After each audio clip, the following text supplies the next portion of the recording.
WIBX 950 and 92.3 FM. Now back to the Keeler Show.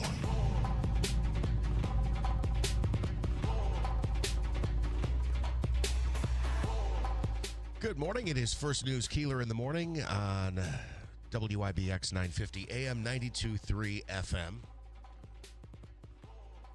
Fresh start, new week, snow on the ground, and we're supposed to get some more tomorrow. As a matter of fact, we've got a weather advisory that is in place. From Jeff Marr, 6 p.m. tonight to 6 p.m. on Tuesday. And it's a short week for some, Jeff. Oh, why is that? Tomorrow's Veterans Day. Oh, yeah. So tomorrow is Veterans Day. Holy cow. I'm trying to load this here. This 3 to 7 inches of lake effect snow is possible. Several rounds of snow showers and gusty winds may reduce visibility. Most accumulations during the day will be on grassy areas, but slick spots are possible at night and during heavier snow. Slippery roads could affect Tuesday morning travel and evening commutes. Fun. It's here already.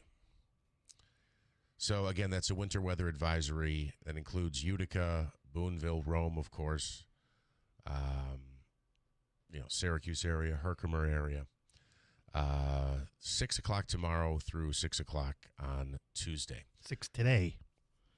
What did I say, 6 o'clock tomorrow? 6 o'clock tonight until 6 o'clock tomorrow.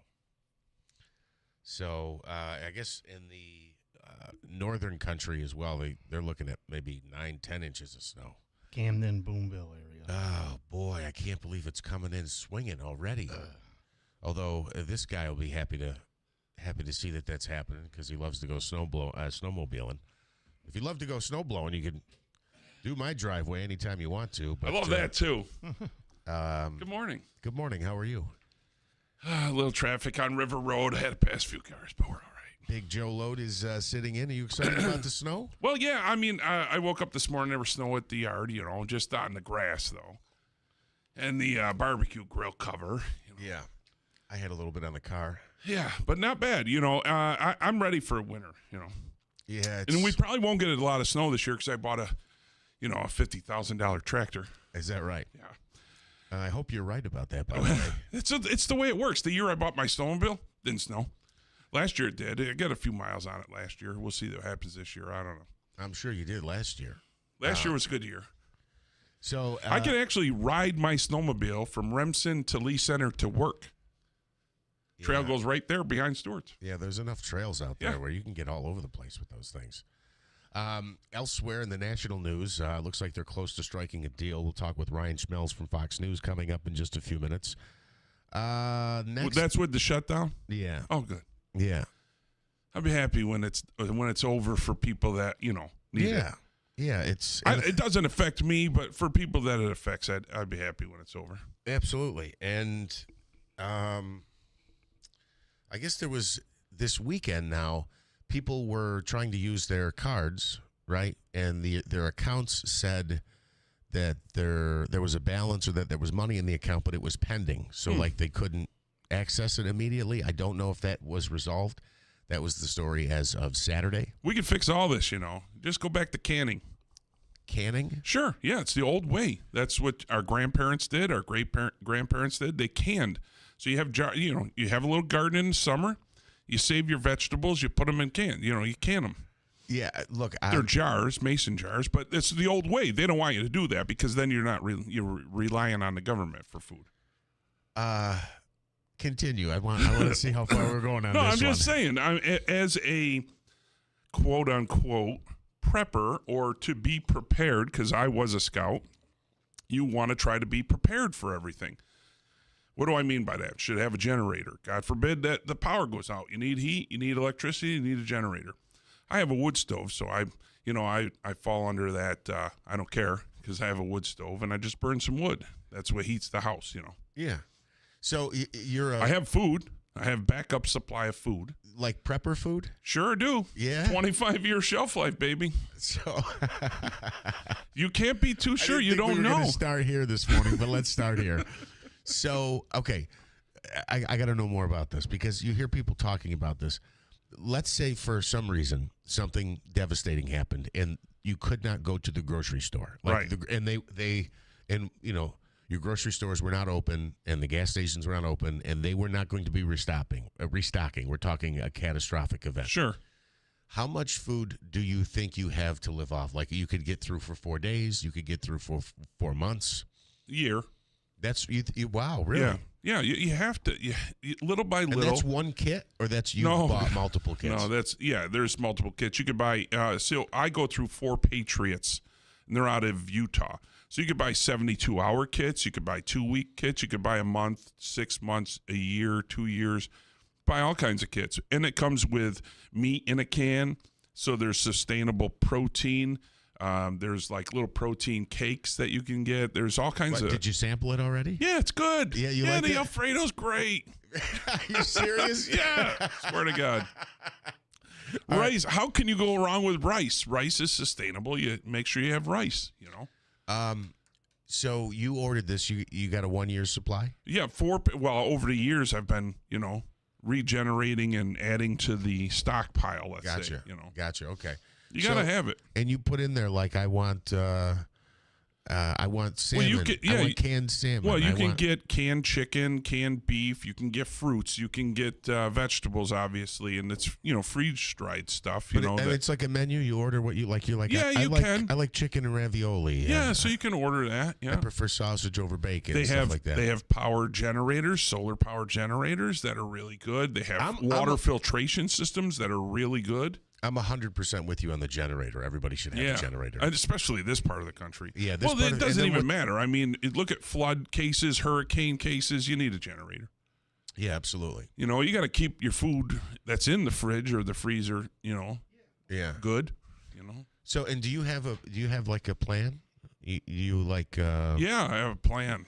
So, obviously, I mean, you're saying you're a prepper, but like, it's like if something catastrophic happens, like your family knows, all right, we're going to meet at this point. Yeah, we we meet at the compound. I've got the fried ravioli on Wednesdays, and I'm doing salmon on Saturdays. Here's the other thing that people don't think about. You have a barbecue grill or a gas grill, have a couple extra propane canisters on standby, because if you need to cook, let's say you have an electric stove, and you lose electricity, you can always cook on your propane grill. Absolutely. I have an electric stove, which is not great, but yeah. Well, that's what it is. It's it is what it is. Yeah. You could switch. We got a call for Joe. Oh, okay. Oh yeah, let's go. Let's get right into it. Good morning. How are you? Oh, it was nice and quiet till that guy walked into the studio. Holy cow! I'm sorry. I bring the energy. Yes, you do. My man Joe, I just wanted to say good morning to you guys. I haven't seen you guys. Oh, you know who this is, right? Oh, the Navajo. The chief. Well, that just killed everybody's eardrum. Holy cow! How you doing? I wanted to see how you were doing, Big Joe. Well, John, I miss you. I haven't seen you in a while. I was thinking back to the old Holly Rock way back. Holy cow! The old days, right? John used to work for the city, but John, you're retired now, right? I work at JFK. I do security over here. Oh, now. Nice. And I don't get to the Odd too much, but I used to like seeing John working security at the Odd. He'd be at the hockey games. Rick Rude. Yeah, I miss you, I know Joe. who we're talking about. Gene Simmons. I mean, there's so many that this guy could be. Absolutely. Well, he knows me as the coach, so he knows me as the coach. The coach. Yeah. Definitely coach. Yeah. All right, guys. Have a great day. I got Veterans Day off tomorrow. Go get my free coffee and donut tomorrow. Hey, don't forget though. If you get the Stewarts, they have 99-cent cones for all veterans. So get the Stewarts. 99-cent. I think they'll give them to anybody, but it's Veterans Day. I might need one of your trucks, Joe, to get around though. You got it. Come see me. All right, buddy. Have a good day, guys. You too. Take care. It took me a minute. I didn't realize. I recognized the voice right away. I mean, it's been years and years of Johnny, the Indian Navajo. Well, he's Italian. He's really not a Navajo, but he anyway. Yeah. So I mean, it's good to be prepared. I tell people all the time the 3 B's: beans, bullets, bullion. There's your 3 B's. So you got to have food. Got to have ammo. I mean, because here, I'm a country boy. If I really need it and I'm desperate, I'll shoot a squirrel or two and fry them up, rabbit, deer, whatever you got to have. There's food out there. Fishing. I mean, you can go fishing. I mean, how do you beat that protein from fish, I'm with you. And bullion, obviously. Look at what is going on in the gold and silver market. Just pay attention. I mean, gold is up $1,000 since May. Yeah, it's up big crazy. Time. And it did spike a little high, and it dropped and leveled off. If civilization is on the brink of extinction, and you need to tap into this reserve supply of food because grocery stores won't be coming back, right? The gold and the silver is not really going to help, is it? It's going to help if somebody's got something you want and they want that bad enough. Yeah, there's always people out there that want money. Or some kind of I guess so, security from that. I'm thinking more of a catastrophic event like struck by an asteroid. Yeah. Devastation, like the thing that killed the dinosaur. So the dinosaur killer, yeah. Well, no, I don't think anybody's going to want gold and silver, will they? Maybe they will. There might be. Yeah. Well, Joe will have some. Think about it. Through the years, I mean, you started with early civilization. Gold and silver and gemstones have been through the test of time. The Mayan Indians, whatever. I'm not doubting they will last and have a longer shelf life than us humans do, for sure. But it's interesting. I just say be prepared. Have blankets. When I travel down the road in the car, I got jumper cables. I got a jump box. I have my blankets. You have an extra supply of maybe granola bars or something. If you're stuck out on the highway, look at Buffalo. You're stuck out on the thruway in a blizzard. You got to eat and drink. Yeah. No, look, Joe, it's a great point. Always carry it with you. I can't put a box of granola bars in my car, though, because I'll just eat them. If it's there, I'll just grab it and eat it. Did you watch any football yesterday? Yeah, I did. Listen, number one, the Cowboys didn't play, so that was a great day for me. I didn't have to worry about them losing again. But the Bills, come on. That was horrific. So who's Big Honey a fan of? He's commenting here on the app. He says Josh Allen looked great yesterday, and then he put a bunch of ha. Great.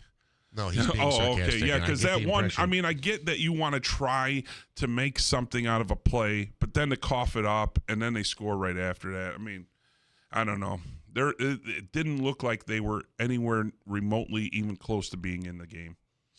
Big Honey also wants to know how many squirrels does it take to fill up Joe Load? Well, quite a few. I mean, you get the city squirrels, though, are a little fatter. Them country squirrels, forget it. Yeah. But if you get a good park squirrel, they're meaty. And it's like chicken. And the puffers, too, right? The what? What are they? The puffers? Puffball. The puffballs. Yeah, but they're only out a certain time of the year, and they're gone. I did find some oyster shell mushrooms yesterday, though. Those are really good. Really? A little garlic and butter. Oh, can't beat it. So, did you see the Giants game? I watched parts of it, but I really not. I was just scrolling around. I have the new box thing, so I was trying to learn, what I could watch and what I can't, and it was so I flipped around a lot. But I didn't. I watched a little of it. I saw that they were blowing it, so I figured, okay, there's the NFC East at its finest right now. Fortunately, I fell asleep. And did Washington lose too? Yeah. Yeah, they did too. So, I mean, again, the NFC East looks great, don't they? Yeah, no, it's pretty much over. The Eagles are running away with it. And by the way, the Patriots now have a full 2-game lead over the Buffalo Bills. Wow. So, yeah, it's a shame. I mean, any given Sunday, right? But you just hate to see the Bills lose like that, Yeah. There's a lot of Bills fans around here. I mean, I used to go to all the Bills games when I was in Buffalo. I went to college there, so yeah, that's really, I hate to say, I'm going to say this and get grief, but it's the only New York team. Yeah, no, I know. It's the only one in New York, except for I get it. We're paying for it. And did you get your tickets yet from Hochul for next year? No. Oh, okay. I was just checking. I check the mail all the time, make sure I get my voucher because, we're paying for it. So I assume that I'm going to get a voucher for at least one free game and a hot dog. Yeah, it just blows my mind that we can take care of billionaires in this state. They complain about it all the time. Oh, billionaires. And Hochul's the first one to jump on a bandwagon and give the billionaires that own a team more money to build a stadium. Why? Joe, I love it. You brought so much energy this morning. I love it. Crazy. 315-736-0186. We're playing You Can Argue with Joe Load. Any number caller through. Smitty's telling me I need to take a quick time out. We'll do that. We'll come back and check in with Ryan Schmelz from D.C. It's First News Keeler in the morning on WIBX. BME Company Business Machines and Equipment has been delivering office solutions for businesses in upstate New York for over 30 years. Their success comes from finding the right document management strategies and software solutions for streamlining workflows. Simply put, BME provides fast, reliable service at the best value to keep your business running smoothly. Through BME's strategic partnership with Hummel's Office Plus, they distribute supplies for just about every machine in your office at a great price. BME welcomes the opportunity to serve your business, selling, leasing, and service in Canon and Kyocera devices, as well as FP mailing solutions. An important part of BME's culture is supporting the communities they're fortunate to work in, and BME recognizes that support is one reason for their success. The future of business in BME's area is encouraging, and the company is grateful to be a part of that growth. Call BME Company at 315-574-8200 or visit BMEcompany.com. BME Company Office Solutions. Made simple. So my mother is thinking of switching from Verizon to Pure Talk, but she's worried the deal sounds too good to be true. Michael, she said, how can those Pure Talk people offer me the same basic service as Verizon for so much less money? I said, Ma, go ask Google how much Verizon spends on advertising and promotions. A few seconds later, my mother said, oh my goodness, $12 billion a year? That must be a typo. I'll tell you what I told my mom. It's not a typo. Verizon spends $12 billion a year on advertising and promotions, and their customers are paying for it. Well, Pure Talk doesn't spend that kind of money on commercials. Trust me, I would know. That's why they can offer you and my mother unlimited talk, text, and plenty of data on a crazy fast 5G network for just $25 a month. And if you're a business owner, you could really save a fortune. Dial pound 250, say the words Mike Rowe, and you'll get an additional 50% off your first month. That's pound 250 Mike Rowe. Pure Talk. Everything you need and nothing you don't. They say you can't wear white after Labor Day. Tell that to Mother Nature. Snow doesn't check the calendar, and winter always shows up early in New York. That's why the smart move is to get ready now at the Winter Readiness event from Standard Heating, Cooling, and Insulating. Right now, you can get 18 months of interest-free financing with no down payment. Plus, enjoy fast scheduling and trusted service from the team that's been keeping you comfortable for decades. Don't get caught in the cold. Raise your standards and call Standard today, or visit standardco.com to lock in your savings. Hey, it's Polly from Big Frog 104 with the perfect solution for your manufactured or mobile home problems. John's Mobile Home Parts and Accessories in Oriskany Falls. If you've had issues with your furnace, now is the time to think about replacing it. Don't wait until next winter. Your skirting around the home could have taken a little beating. John has skirting too. With energy costs continuing to rise and no relief in sight, you need to make sure your mobile or manufactured home is energy efficient. John has new doors and windows in stock as well. Find it all at John's Mobile Home Parts and Accessories.com.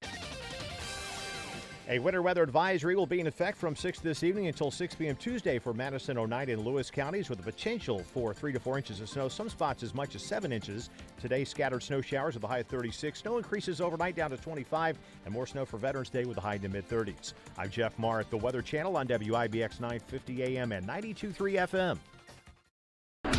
WIBX. This is Keeler. WIBX 950 and 92.3 FM. Now back to the Keeler Show.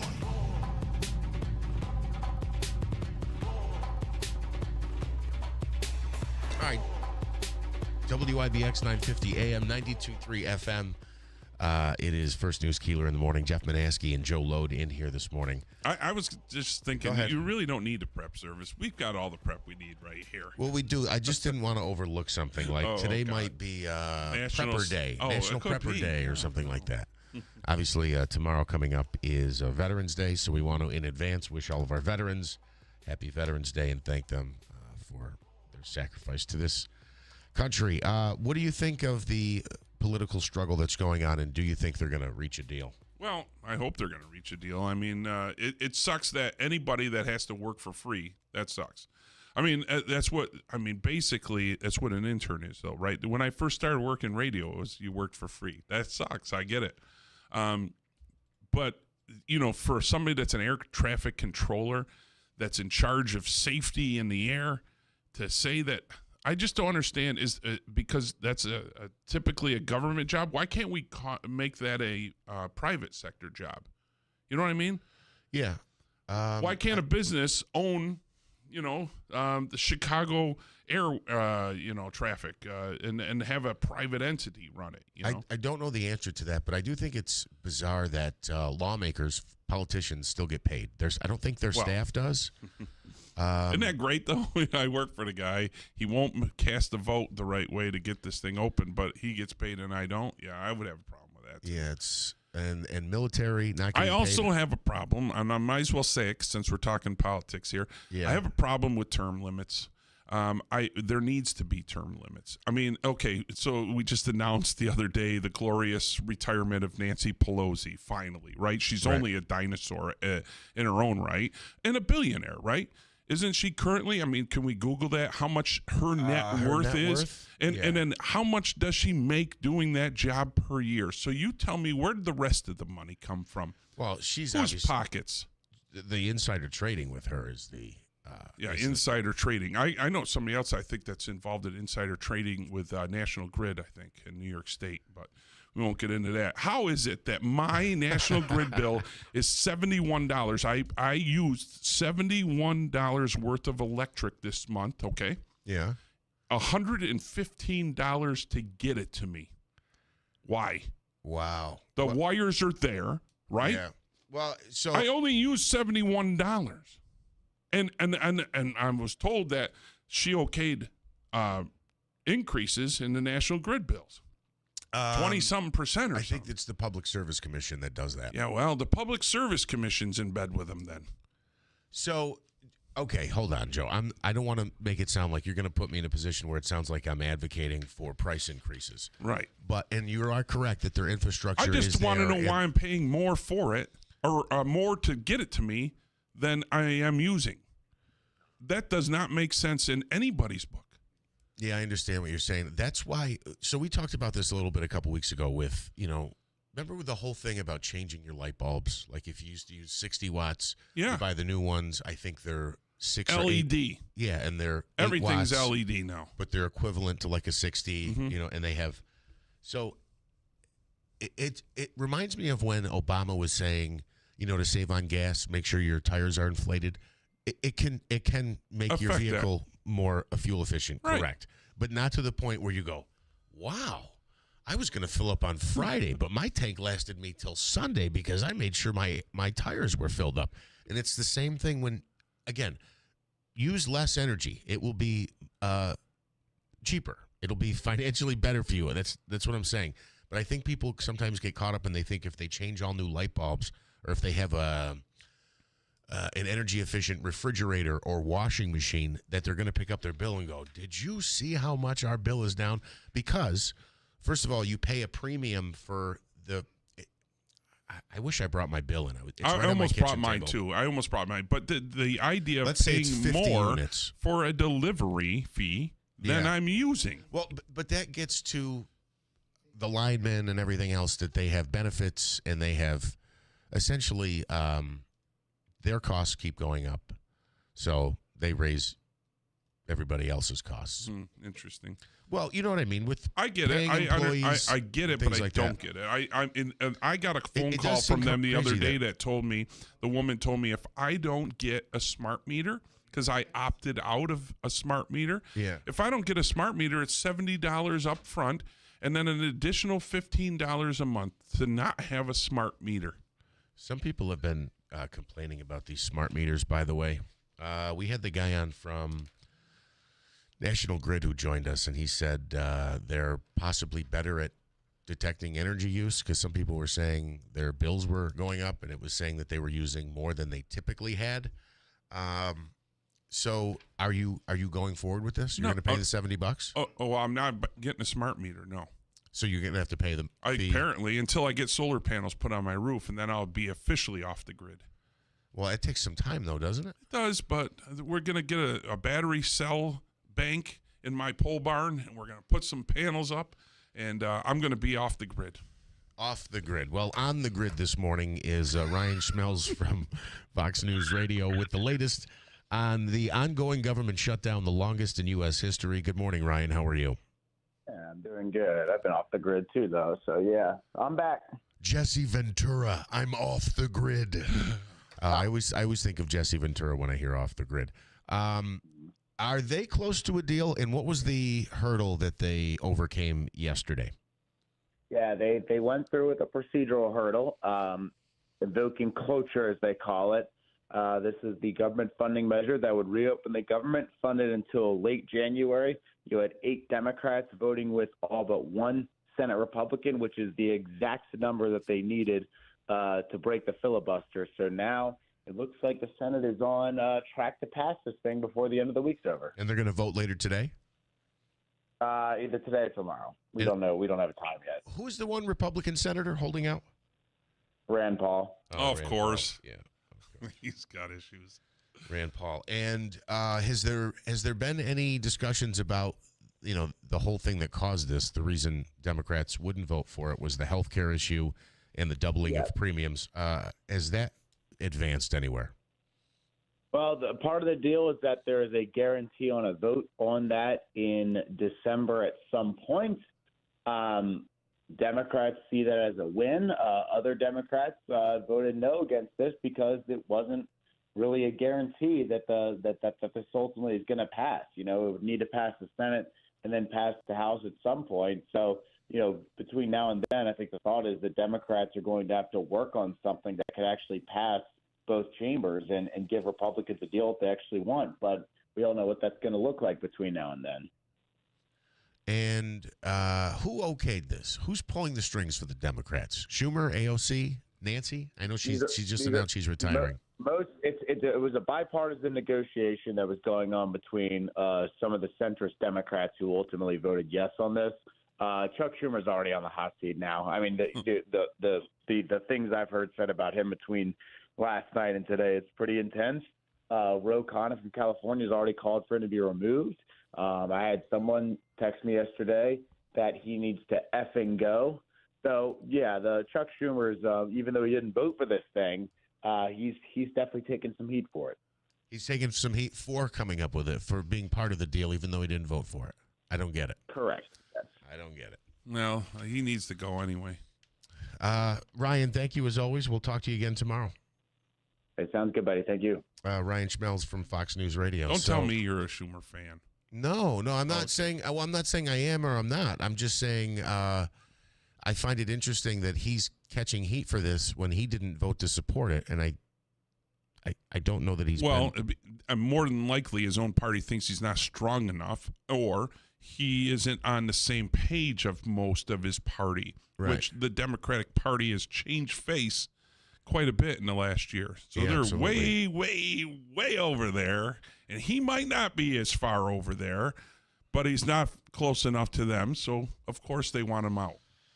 We will see what happens. All right. Politics, right? I mean, that's what it is. We'll take a quick time out. We'll come back with more. It's First News, Keeler in the morning, WIBX 950 AM and 92.3 FM.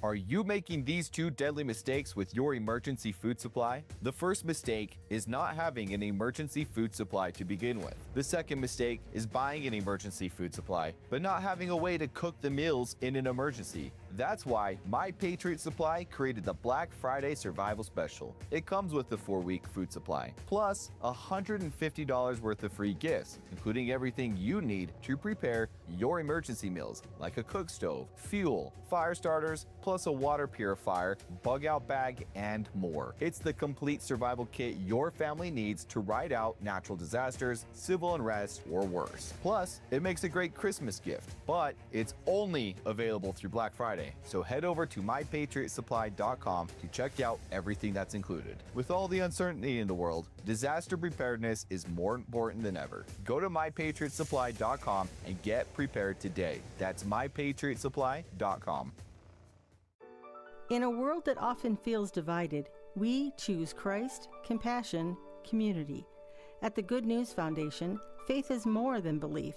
It's a way of living, loving, and lifting up one another. We offer programs designed to bring healing, hope, and connection to people at every stage of life. Whatever path you're on, we're here to walk with you. Good News Foundation, sharing faith, offering hope, and serving others. Whatever you need to haul, landscaping tools, heavy construction gear, or even livestock, Clinton Tractor has the trailer for the job. Choose steel, aluminum, or galvanized frames from 500 pounds to 55 tons with trusted names like Be-Wise, Eager Beaver, and EB. For trailers, parts, and service you can count on, visit the Caladona family at Clinton Tractor. We are the leader in service, Clinton Tractor. ClintonTractor.net. WIBX. This is Keeler. WIBX 950 and 92.3 FM. Now back to the Keeler Show. It was like the same movie, to be honest with you, wasn't it? Oh, very similar. Close. Very similar. We were talking about large men who die, which, I rank in that category eventually. Comedians. I mean, big comedians. I watched that. I Like Me. It was a story about John Candy. It was great. I must see. This man. Wait, it's a movie about his life, or it's like a documentary? It's like a documentary. They talk to his friends. Bill Murray's in it. A lot of people. Dan Aykroyd. They're all in it. And it's like you get to see the behind-the-scenes John Candy. And, again, you would think that man didn't have anything going on either. But, you have to always remember that I could say this because I know how it is to be big, and you're always putting on a show, and then you're like, but I'm still big, and you almost feel like you don't accept yourself so that you can't imagine anybody else would accept you, even though millions of people love John Candy, millions of people love Chris Farley, Jim Belushi, but it's a demon. It's a fat guy demon. I don't know. I go through it all the time. Joe, we love you. I know. I get that. Skinny Joe, Fat Joe. We love you, Joe. I wish I was Joe Light again, but I don't know. I thought about maybe running the Boilermaker, not this year, but the 50th. Okay. Because that's coming up, right? 50th Boilermaker in 2 years, I think. Come on, where's my fact checkers? Les Diven over here would know.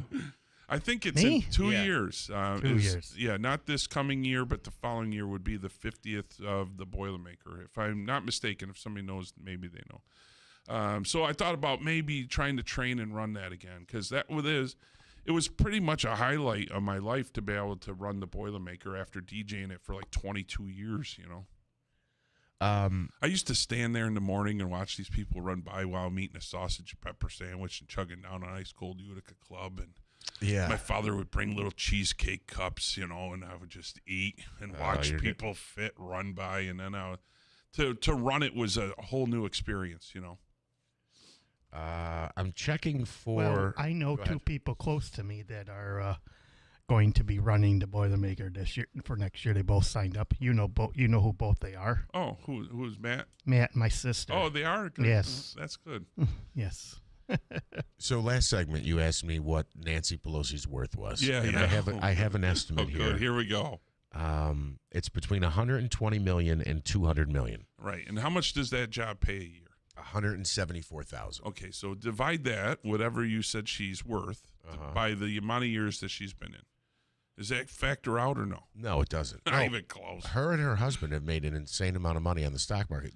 I'm being serious now, because it's funny. You know how sometimes you know something and you think everybody knows it. You think it's just a comment. Do you know there are apps out there that mimic her stock trades? You can essentially download an app, and if you're looking to invest money, and you can set it to, I want to make the deals and the trades that Nancy Pelosi does. So obviously it's on a smaller scale, unless you're secretly worth $200 million.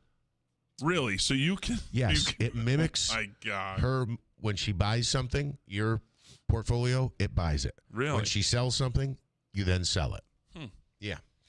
That's because, and she's not the only one. As a matter of fact, somebody, Tucker Carlson, I think, just went after, he went after a few people. One of them was Dan Crenshaw. I think that's one of the Republicans that comes to mind. Yeah. A lot of them do it. They're on committees, allegedly. A lot of them allegedly do it, but let's be honest. They have access to information that nobody else has before it becomes public. Oh, yeah. Nancy Pelosi has better returns than Buffett. Wow. Isn't that crazy? Oh, yeah. Smitty, You know what the app I'm talking about? You've heard about this, right? That mimics Nancy Pelosi's. I got to find it now. Is it like a Robin Hood thing or no? It's like that. It's Okay. it's one of those you download. Yeah. Hang on. So now, you get to pick your player. I want to be Nancy Pelosi, and then bam, you trade what she trades and buy what she buys and sells. It's pretty cool. I mean, autopilot. Anyone signed up with autopilot? It's supposed to invest proportions. Okay. I think it's called autopilot. Autopilot investment app attempts to redefine the way money. Co-founder Chris Josephs discusses the app designed to follow the trades of politicians like Nancy Pelosi, and he was on Varney and Company, which is a Fox News program. Interesting. Yeah, autopilot. In a single day this week, this was in May, Representative Nancy Pelosi earned $4.7 million from stock trades, according to a stock market expert. In one day. One day. She made almost $5 million. Yeah, it must be nice. Yeah. The proposed okay, so this article also talks about, again, I feel like a lot of them do it. Congress, I think, was considering, but it didn't go anywhere, legislation to curb stock trading among members of Congress. Of course, they're the ones that would have to approve it, and they don't. The bill is named Preventing Elected Leaders from Owning Securities, PELOSI. Preventing Elected Leaders from Owning Securities and Investments Act. Oh, wow. It's called the Pelosi Act. Interesting. Well, she's going to be all set when she retires. Yeah, absolutely. Good for her. Too bad you can't take it with you, though. Too bad. That's right. I've never seen a hearse with a luggage rack. It's First News, Keeler in the morning. A Monday morning here, a little bit of snow on the ground. We're gonna have a winter weather advisory in place from 6 o'clock tonight until 6 o'clock tomorrow. Coming up at the top of the hour, we'll check in with news, the latest on whether or not there's going to be a deal to end the government shutdown, and we'll check in with local news as well. It's First News, Keeler in the morning, WIBX 950 AM and 92.3 FM. It is 6:58. All right, hang on. We trying to get something up here. I'll go to 58.50. Food supply. The first mistake is not having an emergency food supply to begin with. The second mistake is buying an emergency food supply, but not having a way to cook the meals in an emergency. That's why My Patriot Supply created the Black Friday Survival Special. It comes with the 4-week food supply, plus $150 worth of free gifts, including everything you need to prepare your emergency meals, like a cook stove, fuel, fire starters, plus a water purifier, bug out bag, and more. It's the complete survival kit your family needs to ride out natural disasters, civil unrest, or worse. Plus, it makes a great Christmas gift, but it's only available through Black Friday. So head over to mypatriotsupply.com to check out everything that's included. With all the uncertainty in the world, disaster preparedness is more. Joey from Vermont, a farmer trying to get through the winter. Adriana from South Carolina, a single mother living paycheck to paycheck. Liam from Ohio, an injured father struggling to provide for his family. Hi, I'm Shanola Hampton, and I support the Feeding America network of food banks because they help provide over 6 billion meals to people in need each year. Learn more at feedingamerica.org. From the Stanley Theater Studio, WIBX Utica, Rome. WIBX 950 and 92.3 FM, celebrating 100 years.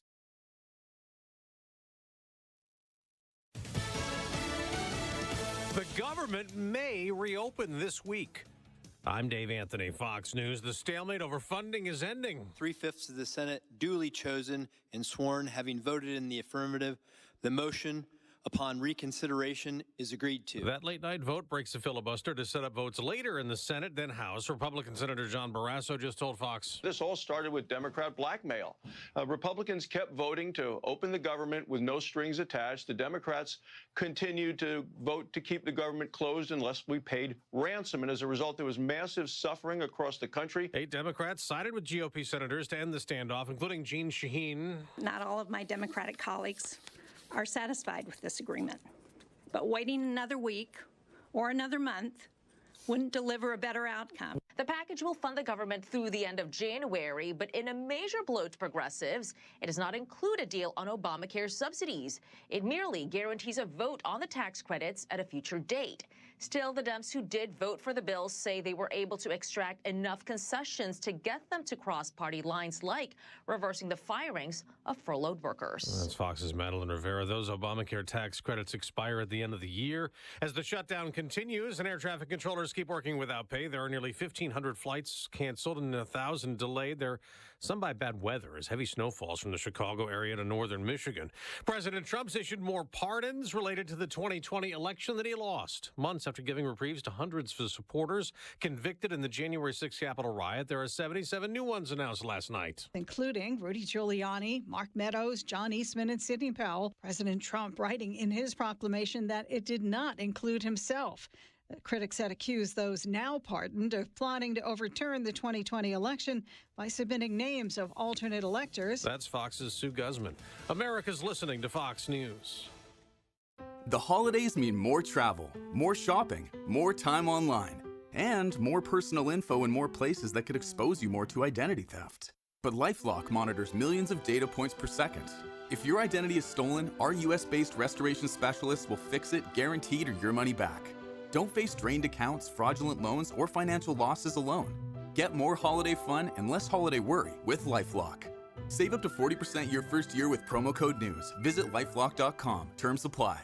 This month, Pure Talk is supporting Canines for Warriors, a terrific organization that trains rescue dogs and then pairs them up with combat vets struggling with PTSD. This is why I switched to Pure Talk. Sure, I like the unlimited talk, text, and plenty of 5G data for just $25 a month, and you will too. But you will love being in business with a company that shares your values. Dial pound 250, say micro, and switch to an American wireless company that actually stands for something. Pure Talk. A month and a half after President Trump called climate change a con job, a scam, and a hoax in a speech before world leaders at the UN General Assembly, the United Nations Annual Climate Summit starts today in Brazil. Brazilian President Lula calls it the COP of Truth. But as the COP30 summit begins, the truth is momentum is swinging away from decisive action on climate change. So far, attempts to reduce carbon emissions have failed, although growth has slowed. The main goal of the Paris Agreement a decade ago was to limit global warming to 1.5 degrees Celsius, but the world is on track for an average temperature rise of over 2%. President Lula is calling on nations to stick to the promises they made and resist offering new ones. Jonathan Savage, Fox News. On Wall Street, stock futures are up big after the Senate late-night vote that paves the way for an end to the government shutdown. An NBA legend has died, Lenny Wilkins, who's in the Basketball Hall of Fame as a player and a coach. On the court, he was a 9-time All-Star who led the league in assists twice.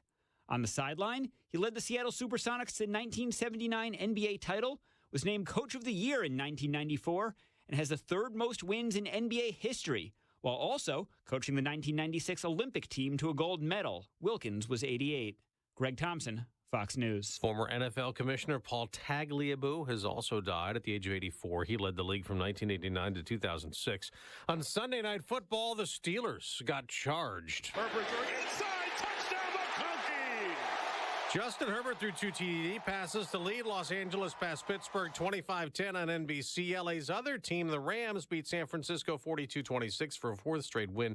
Seattle won their fourth in a row, beating Arizona 44-22. The New England Patriots won their seventh straight 28-23 over Tampa Bay. I'm Dave Anthony, and this is Fox News.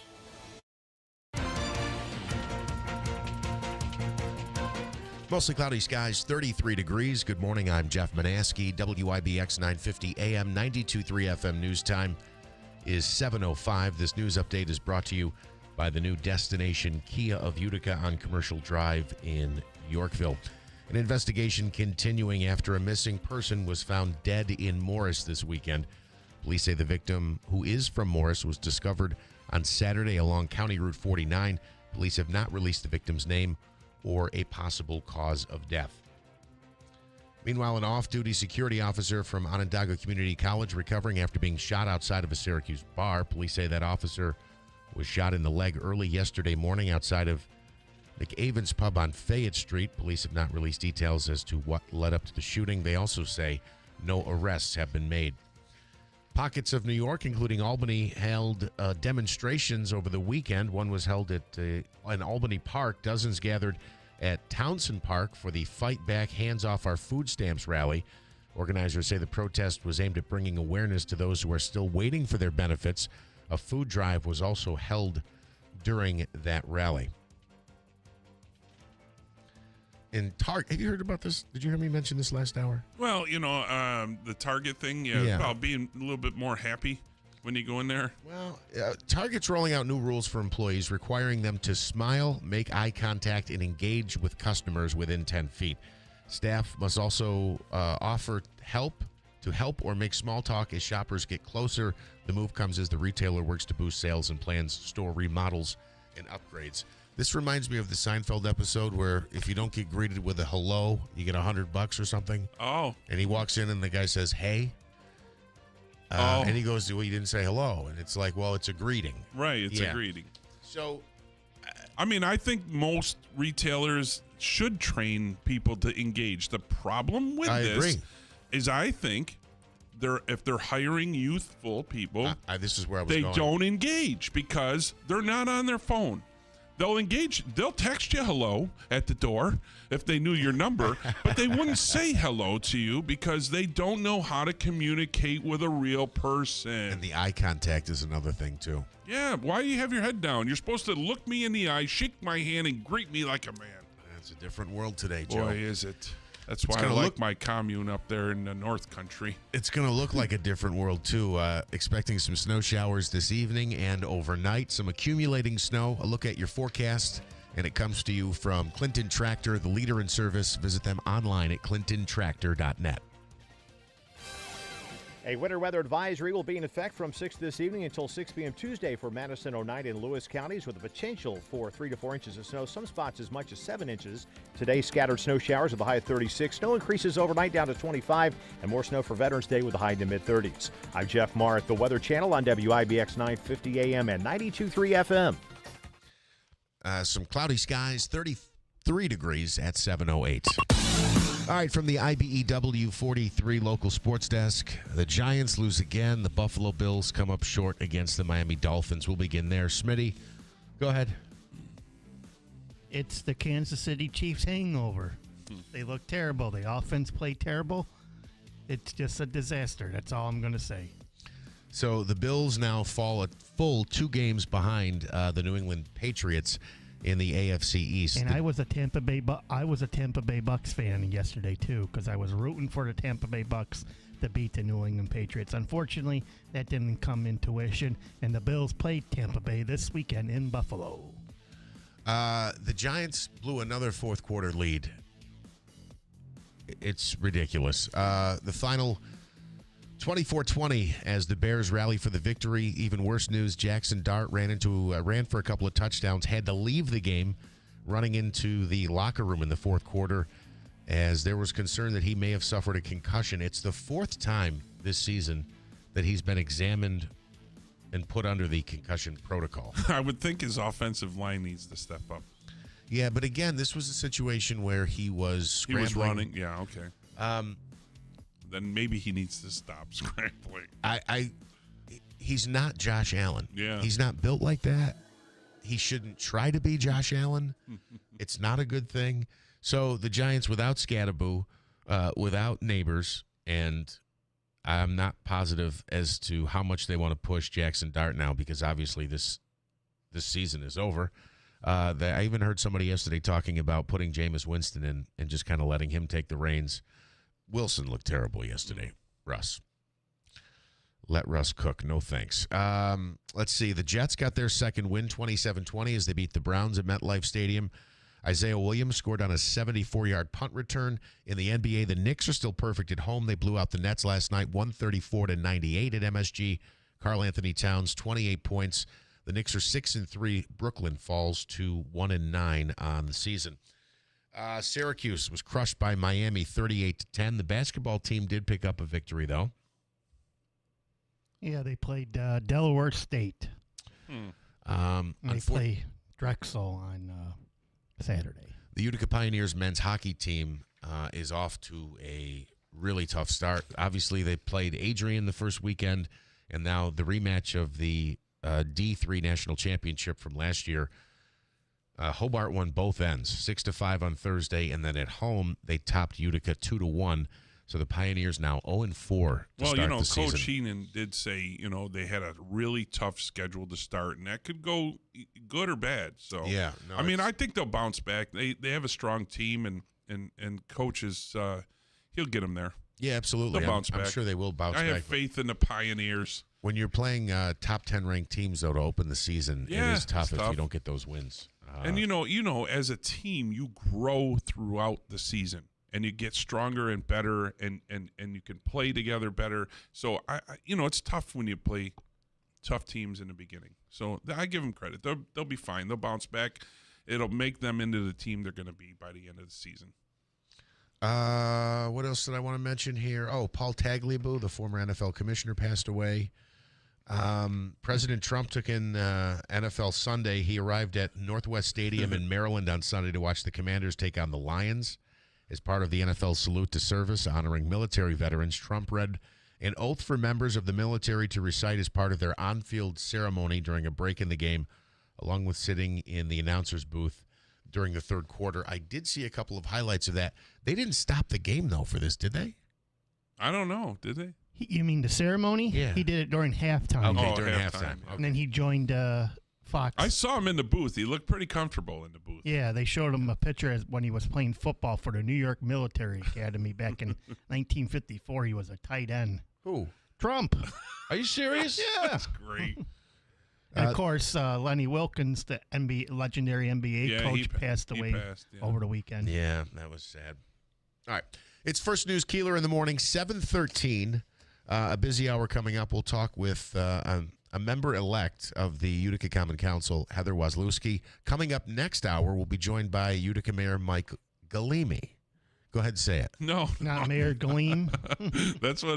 That's his new nickname, I guess. I don't know. But it'll be good to see the mayor. So a busy hour coming up. Get your questions in now. Is he talking or performing today? Is he? No, what do you mean? Like playing a musical? Yeah. instrument? No, Save that for the show. That's for the Christmas show. The Christmas show, yeah. Because I really love it when him and his father come in. They're great. Yeah. They do an outstanding job. That's Joe Lode sitting in here this morning. Hi. Joe Lode and Manaski. It's First News Keeler in the morning on WIBX. Brought to you by Tallman's Tire and Auto Repair. Located in Utica, Yorkville, Rome, and Herkimer, and online at tallmanstire.com. Hey everyone, it's Lisa from Fit Body Boot Camp in Whitesboro and Clinton. Life can be tough, full of judgment and negativity, but for 30 minutes a day, you can forget all that and focus on yourself. Just like one of our members, Irene, who mentions that everyone's cheering for each other, pushing through the sweat, the tough moments, and even the stuff that feels a little sucky. Irene also mentions finding the strength, the confidence, and a real fitness family here is outstanding. Come join us, embrace the challenge, and find your fitness home at Fit Body Boot Camp in Whitesboro and Clinton. Journey through a classic story of small wonders and big dreams. Not a second can we spare, 'cause it all comes down to Christmas. As one of America's favorite Yuletide movies comes to life. Ralphie, his family, and best pals. Live on stage. We triple dog dare you to miss the smash hit A Christmas Story, the musical. Live on stage November 11th and 12th at the Stanley Theater. Visit BroadwayUtica.org today to get your tickets. Some firsts you'd like to leave in the rearview mirror. Other firsts are life-changing. 90 years ago, Nokian tires changed driving with our first, the invention of the winter tire. Today, we're still the leader in winter driving with more than 100 patents and 200 days of testing in the Arctic every year. Winter is our first love. Make winter safety your first priority. Nokian tires. First things first. Visit Tolman's Tire and Auto Repair in Utica, Yorkville, Rome, and Herkimer, or online at tolmanstire.com. The holidays mean more travel, more shopping, more time online, and more personal info in more places that could expose you more to identity theft. But LifeLock monitors millions of data points per second. If your identity is stolen, our US-based restoration specialists will fix it, guaranteed, or your money back. Don't face drained accounts, fraudulent loans, or financial losses alone. Get more holiday fun and less holiday worry with LifeLock.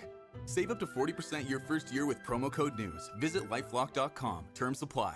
Mattress Express's legendary Thanksgiving night sale is on 5 p.m. to 10 p.m. Thanksgiving night only. Take your pick. A $1,500 prepaid Visa card, a massage chair, or a 100-inch TV. Thanksgiving night only. All staff working voluntarily. Hey, Central New York. This is Will Kane of The Will Kane Show, and you can now hear my show every weekday at WIBX. I do things a little differently when I'm behind the microphone because I turn it over to the listeners to learn and really dig into the issues that impact everyday Americans. The Will Kane Show lets you keep ahead of the headlines and understand what's really going on in the world with in-depth discussions from leading experts and the brightest minds. From politics to sports, nothing is off topic. Listen to The Will Kane Show weekdays at 6, only on WIBX 950 AM and 92.3 FM. Hi, Billy Mays here with the brand new Keeler Kill Switch. When that morning show starts yapping about something you can't stand, don't reach for the dial. Just press this big red button and BAM! This is Keeler. WIBX 950 and 92.3 FM. Now back to the Keeler Show.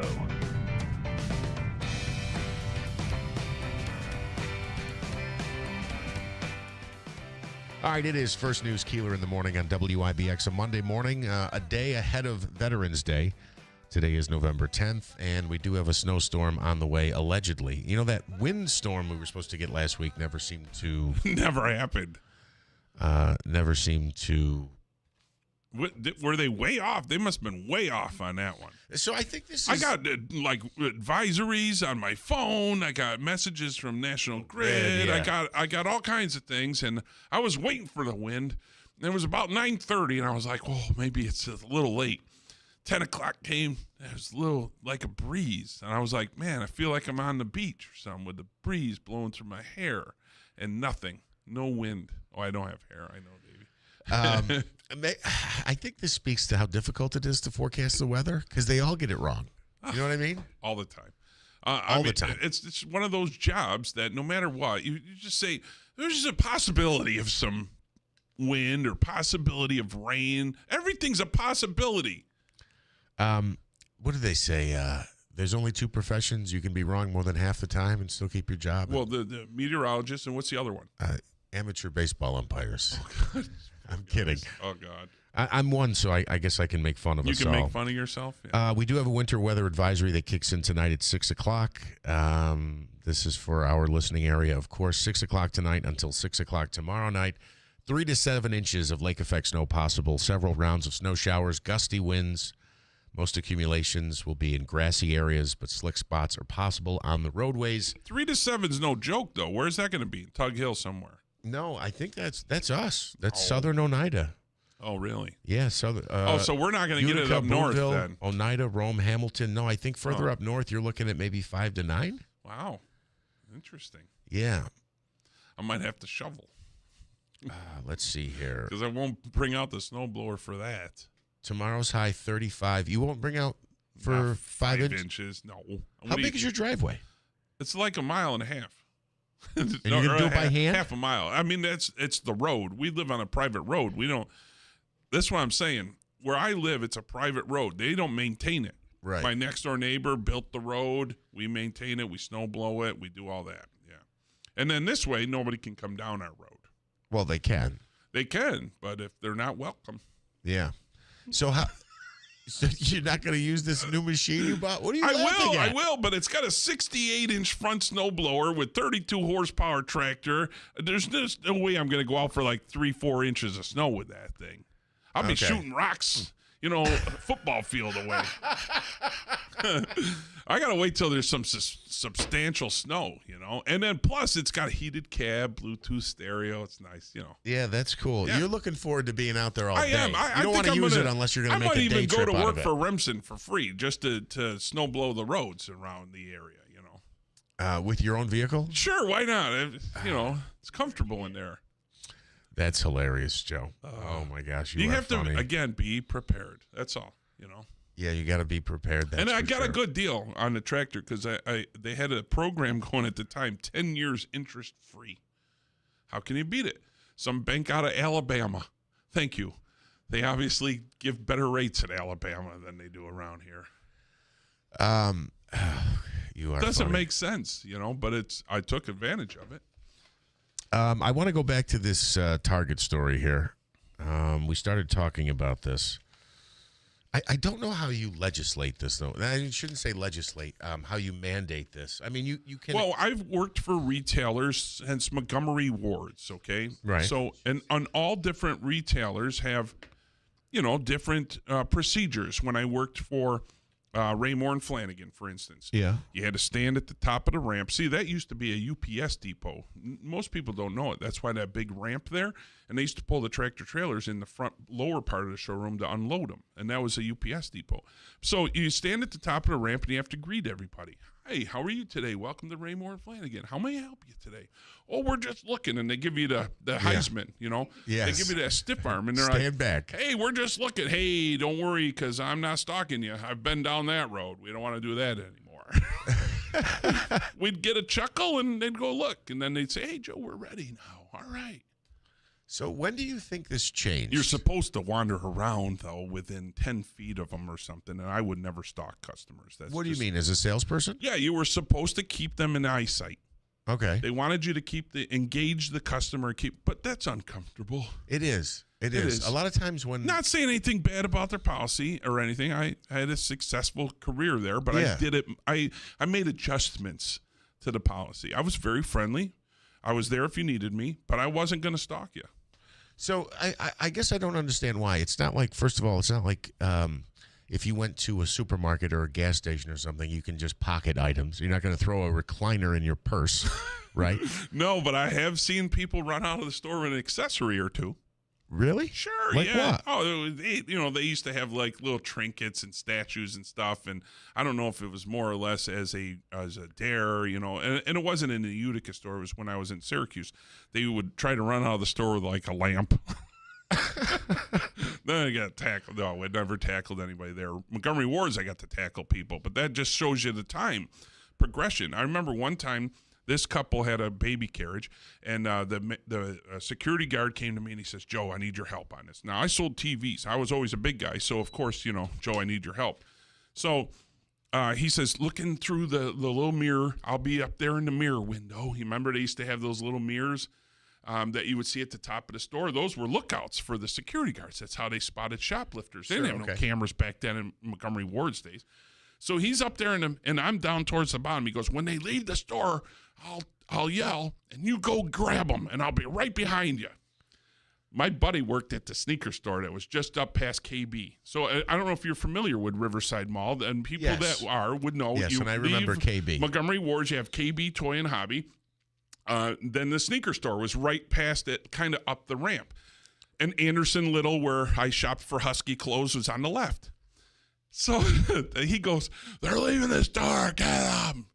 I got all pumped right up because, I'm a high school kid, Shot of adrenaline now. And I ran out. I remember open tackling this guy in front of the sneaker store and blasted him right to the ground. I put him in the full Nelson, and she's yelling at me, the woman with the baby, and she takes off running because I told her she's next. And we got $1,500 worth of stolen merchandise in that shopping cart. No kidding. Or in that baby carriage. They had a baby carriage. And my buddy's dying because he's in the sneaker store going, what are you doing? I got to get him. Security. They gave me a $15 gift certificate, Montgomery Ward's did, for getting that guy. Yeah. Now you can't do that. No, you'll get fired for that. You cannot put your hands on. Yeah, but that's how you caught didn't him. Get sued. I guess it was in the 80s. Yeah, but so what? Things were different in the 80s. Did lawyers not come around to the idea that I was doing my job? You should be suing for stuff like that? Well, maybe that's why Montgomery Ward's is no longer. I don't know. No, it's the way of the world now. All these stores. But you used to be able to stop people. Now you can't even stop them. You just say, hey, you're not supposed to be stealing, and let them run out the store. You look at these incidents that are happening right now where they're bashing and dashing, they call it. They go in, bash the windows, bash the counter, grab everything they can, and run out the door.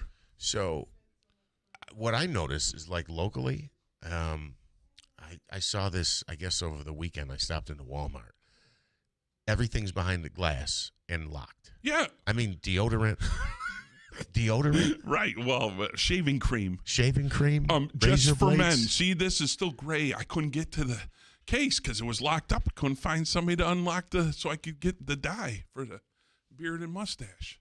It's crazy. It must be a high theft item. You would think electronics, but they're going after razor blades and hair dye. Yeah. Now, why is it that women's hair dye is not under lock and key, just men? Is that right? Yeah, go there. You check it out right down the street in North Utica. I've been in there. Women's hair dye is fine. It's theirs for the taking. But I got to get security to open up the case to get men's just for men.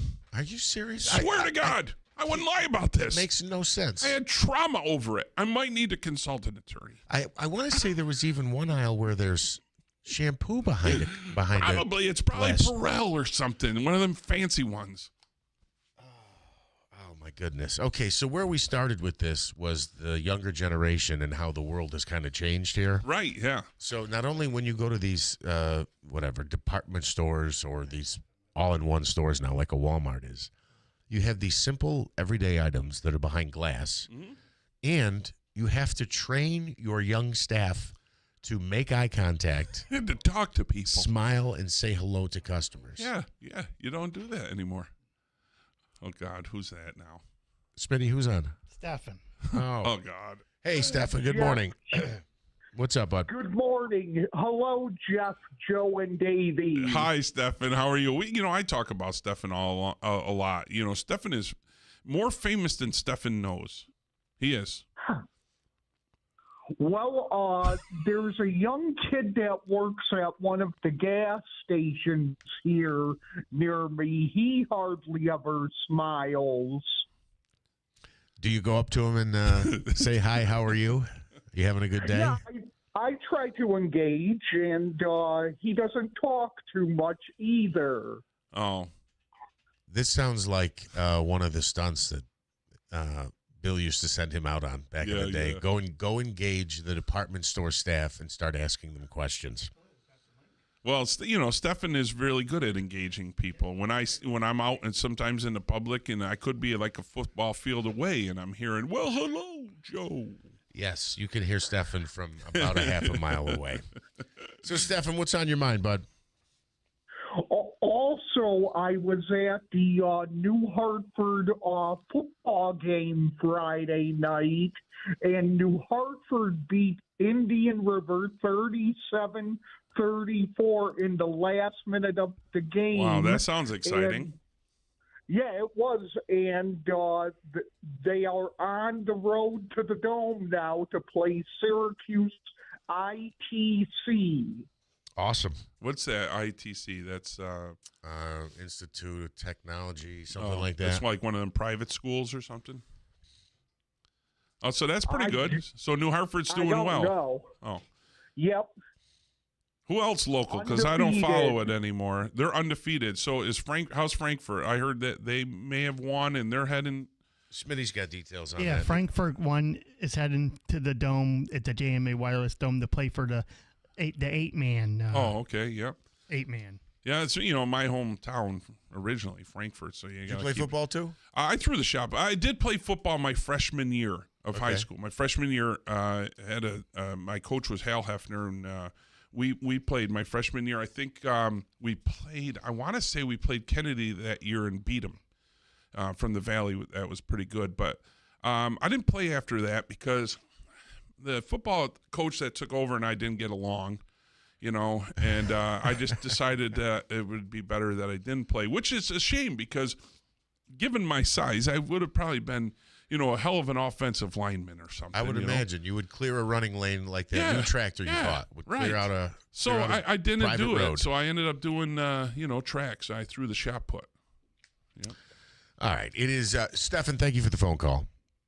Bye, Jeff. Have a good day. It's 7:30. First News Keeler in the morning on WIBX. Our next guest is Dr. Michael Waller.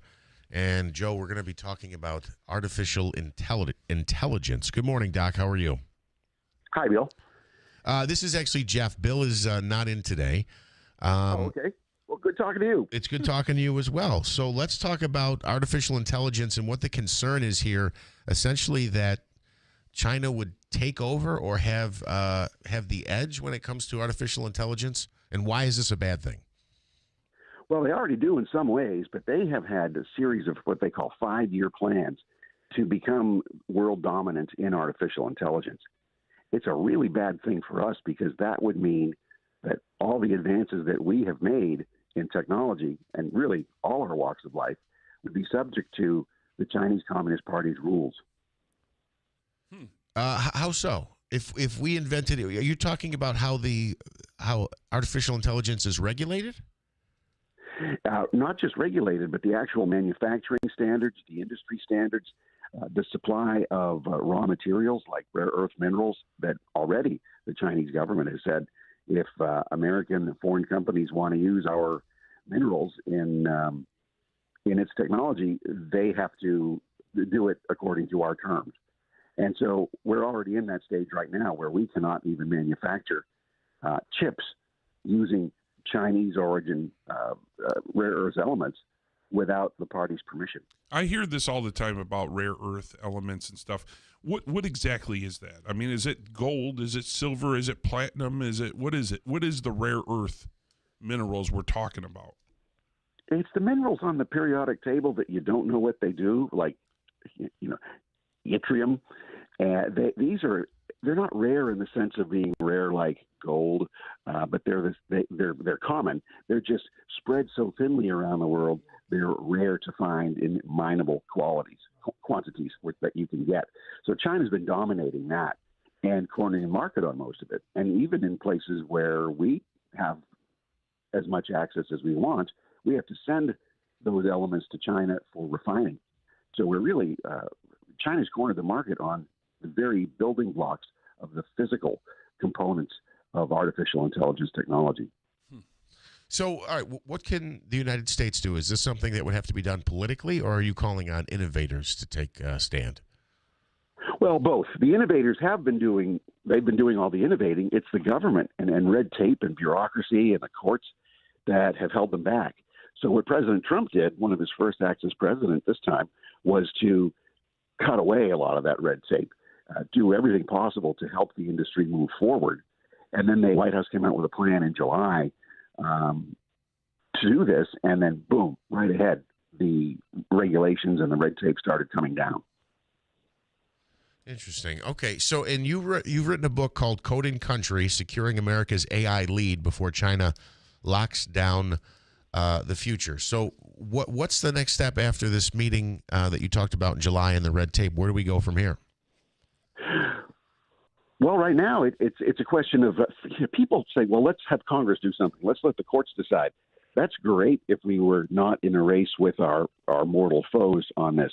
So there has to be very quick approval of next generations of nuclear energy to power the data centers that AI requires. Right now, we don't have that electric power. There has to be a means of allowing what they call fair use of intellectual property that AI uses to train. How does it think? How does it analyze? All that, a lot of that stuff is tied up in courts now, where we already have existing laws that can take care of it. So it's these kinds of things, plus hitting back China really hard on its systematic spying on our technological research and development sector. So this is like the great space race all over again. It is, but it's one that is going to affect all of us every day for the rest of our lives. Now, when you're talking AI, are you talking like robotic AI or just this AI that's out there where I can look like somebody else on the internet? Everything. And then conversational AI like ChatGPT and Grok and so forth. If those are dependent on Chinese minerals, components, and even software, and if the Chinese is able to flood our market with cheap software like it's doing right now with DeepSeek, right, and it's doing in other ways, then that's going to harm American companies. It's going to put a lot of them out of business. And the Chinese have even been buying Western companies. They bought a whole German AI company to take control of it. So the race is all the way across the board. If you have the logic that's behind AI and the ethics that govern what AI can and cannot do, to the extent we have ethics at all on that in our own industry, if those are controlled for political purposes and geopolitical purposes by the Chinese Communist Party, we're all up the creek. Right. So, and I want to ask you something else you referred to is the amount of energy it takes to run AI. Is our grid right now capable of meeting all these demands? No. No, we can't even meet our own demands. Right. So imagine if you need to power one AI data center that uses more energy than an American city uses, where are you going to get that power? Well, I agree with the fact that we need to go forward with nuclear, and come up with some more nuclear power plants. I definitely think we need that in this country. It's clean. Yeah. It's clean and it's safer than ever. Where you have this molten salt technology and other types of technology. It's not like the big plutonium producing reactors that we have that were designed in the 50s, 60s, and 70s. This is new, smaller technology, clean technology, and it physically can't melt down and cause those radioactive disasters that we were all raised to be afraid of. Dr. Michael Waller, Code and Country, Securing America's AI Lead Before China Locks Down the Future. Where can we find that? Well, it's a report. It's not a book, but it's on our website at securefreedom.org. Securefreedom.org. And again, this report comes from the Center for Security Policy. Doc, That's right. Thank you so much. We appreciate it. Thank you. We'll take a quick time out and come back with more. It's First News Keeler in the morning on WIBX. Yes, Joe? No, I'm good. You're good? Yeah, nuclear. I say we go for it. Our free money question of the day is coming up. We got to ask Smitty how much we're doing today. We'll do that on the other side, so be ready for your chance to win some cash from the Hobica Law Firm. It is First News Keeler in the morning, WIBX 950. You all right, bud? Smitty's running around here. He is. He's I'm like, getting what the happened? door. He's answering the phone. He's God. making coffee. It's First News Keeler in the morning on WIBX.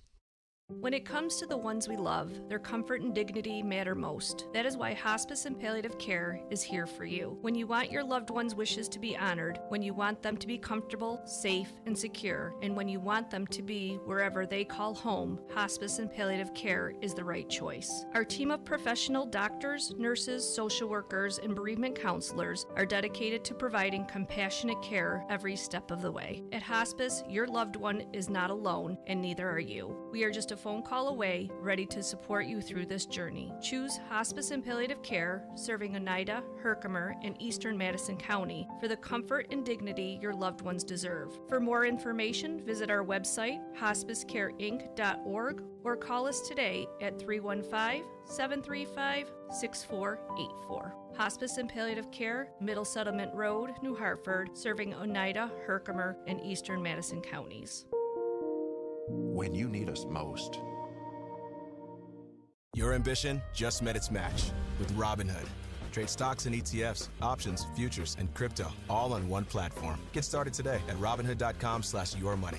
Your money, your move. All investments involve risk, including loss of principal. Options, futures, and crypto trading carry significant risk and may not suit all investors. Securities offered through Robinhood Financial LLC, member SIPC. Futures trading is offered by Robinhood Derivatives LLC, not FDIC or SIPC protected. Crypto offered through Robinhood Crypto LLC, NMLS ID 1702840, not FDIC or SIPC protected. Portfolio management offered by Robinhood Strategies, an SEC registered advisor. It all began in 1985 with a single goal, a commitment to brighten our community. And with your kindness, that light grew brighter. Because for 40 years, you've helped Food Bank of Central New York deliver healthy food and hope. But that need continues to grow. So this year, please consider giving a little extra and make sure the light we shine together never goes out. Hey everyone, it's Lisa from Fit Body Boot Camp in Whitesboro and Clinton. Life can be tough, full of judgment and negativity, but for 30 minutes a day, you can forget all that and focus on yourself. Just like one of our members, Irene, who mentions that everyone's cheering for each other, pushing through the sweat, the tough moments, and even the stuff that feels a little sucky. Irene also mentions finding the strength, the confidence, and a real fitness family here is outstanding. Come join us, embrace the challenge, and find your fitness home at Fit Body Boot Camp in Whitesboro and Clinton. Brought to you by Tallman's Tire and Auto Repair, located in Utica, Yorkville, Rome, and Herkimer, and online at tallmanstire.com. Vanity Fair calls BritBox a delicious streamer. Collider says everyone should be watching. Catch Britain's next best series with BritBox. Stream acclaimed new originals like Code of Silence. You read lips, right? And Linley, based on the best-selling mystery series. Say hi, Linley. Take it from here. And don't miss the new season of Karen Piri coming this October. You don't look like police. I'll take that as a compliment. See it differently when you stream the best of British TV with BritBox. Watch with a free trial today. A winter weather advisory will be in effect from 6 this evening until 6 p.m. Tuesday for Madison, Oneida, and Lewis counties with the potential for 3 to 4 inches of snow, some spots as much as 7 inches. Today, scattered snow showers with a high of 36. Snow increases overnight down to 25, and more snow for Veterans Day with a high in the mid-30s. I'm Jeff Marr at the Weather Channel on WIBX 950 AM and 92.3 FM. We have cloudy skies and 33 degrees at 741. Upgrade your comfort this winter. Add Smart Heat Pump heating and cooling to your home. Call City Suburban today, 315-853-3899, or go online to citysuburban.com. That's citysuburban.com. They say you can't wear white after Labor Day. Tell that to Mother Nature. Snow doesn't check the calendar, and winter always shows up early in New York. That's why the smart move is to get ready now at the Winter Readiness event from Standard Heating, Cooling, and Insulating. Right now, you can get 18 months of interest-free financing with no down payment. Plus, enjoy fast scheduling and trusted service from the team that's been keeping you comfortable for decades. Don't get caught in the cold. Raise your standards and call Standard today, or visit standardco.com to lock in your savings. Some firsts you'd like to leave in the rearview mirror. Other firsts are life-changing. WIBX 950 and 92.3 FM. Now back to the Keeler Show. All right, 742, first news Keeler in the morning on WIBX. Smitty, how much are we going with here for the free money question of the day? I'm going only with $100 today. $100 from the Hobeika law firm, Joseph and Andrew Hobeika. And Cheapskate. And it's not your money. Just give it all away. What number caller? Caller 3. You can hear Smitty's breathing heavy here this morning. I know he is. 315-736-0186. Your chance to win $100. We will take caller 3 right now. Okay. So Larry in Whitesboro says, Joe, it's called a smash and grab. I guess this is when we were talking about the... Oh, I said bash and... I don't know. I think I said bash, but smash and grab. Yeah, you've not seen this on the news? Absolutely, They go in groups, and they terrorize the people and take everything they can. Easy and Ilian, New Hartford girls soccer won Saturday in Binghamton. They are going to the States. Congratulations to the Spartans girls soccer team. Wow, great job in New Hartford, huh? And then Lance and Lee here. He says, reading the mayor's statement on removing Gentile, he only complimented his work with Little League. Let me see here. So basically he's saying he didn't do anything in 2 years worth note for the city. That seems odd. Secondly, without a doubt, this past election was, without a doubt, a referendum on his administration. Think about it. Everyone he publicly endorsed lost, except for Colosimo Testa, who came in a distant third. Maybe he should stop mansplaining everything and show people some respect. Jeez, Lance. We've got Rob in New York Mills on the line. Hopefully Frank Miola can straighten him out. You're familiar with Lance, right? Well, I listened to Lance's comments, obviously. I have not yet met him, and I'm in Lee Center. He doesn't. I thought maybe he'd stop by and say hello right on the corner of Stokes and Turn Road over there. I don't think he wants to be known. He doesn't want to be known. Money winner. Oh. Rob from New York Mills is on the line. He didn't win yet, but maybe that's a Freudian slip. Maybe Rob will win. Good morning, Rob. How are you? Good morning. I'm really good. Really, really good. Okay, so did you watch any football yesterday? Yeah. Oh, yeah. Football, yeah. President Trump took part in NFL Sunday. He was at the Lions-Commanders game. The visit marked the first time a president has gone to an NFL regular season game since what year? Ready, go. 1980. No, that's a good guess. Unfortunately, it's not correct. You were only off by 2 years. The last president to do it was Jimmy Carter. He did it in 1978. That's wild because we have presidents throwing out first pitches. Yeah. I'm just surprised they're not more involved in in football games. If I was the games. president, I'd be at my favorite team. I'd go to a game. Well, of course, it's probably really expensive to get the Secret Service and everything going. I guess it could be. Good morning. So, Rob, thank you for playing. You've won a $25 all-in-one food and fun gift card. It's good at Babes. It's good at Taylor and the Cook. Smitty, help me out here. You can use 72? It at the Adirondack. 72. Yeah. What's the grill? I can't think of it right now. The Cookies Q and Creamery. Oh, yeah, Cookies. And, of course, at the Utica Memorial Auditorium, the Adirondack Bank Center, you can use it for merchandise or for food there. So hang on the line so Smitty can get your information. Pretty good card. Joe Load, hello. Oh, you just did? Oh, hey, how's it going? Well, Joe Load was the DJ at my wedding. Oh, you're still married? I am. Yes. Thank God that just shoots the average up, because a lot of times people say, no, unfortunately not, and I feel bad. But how many years ago was that?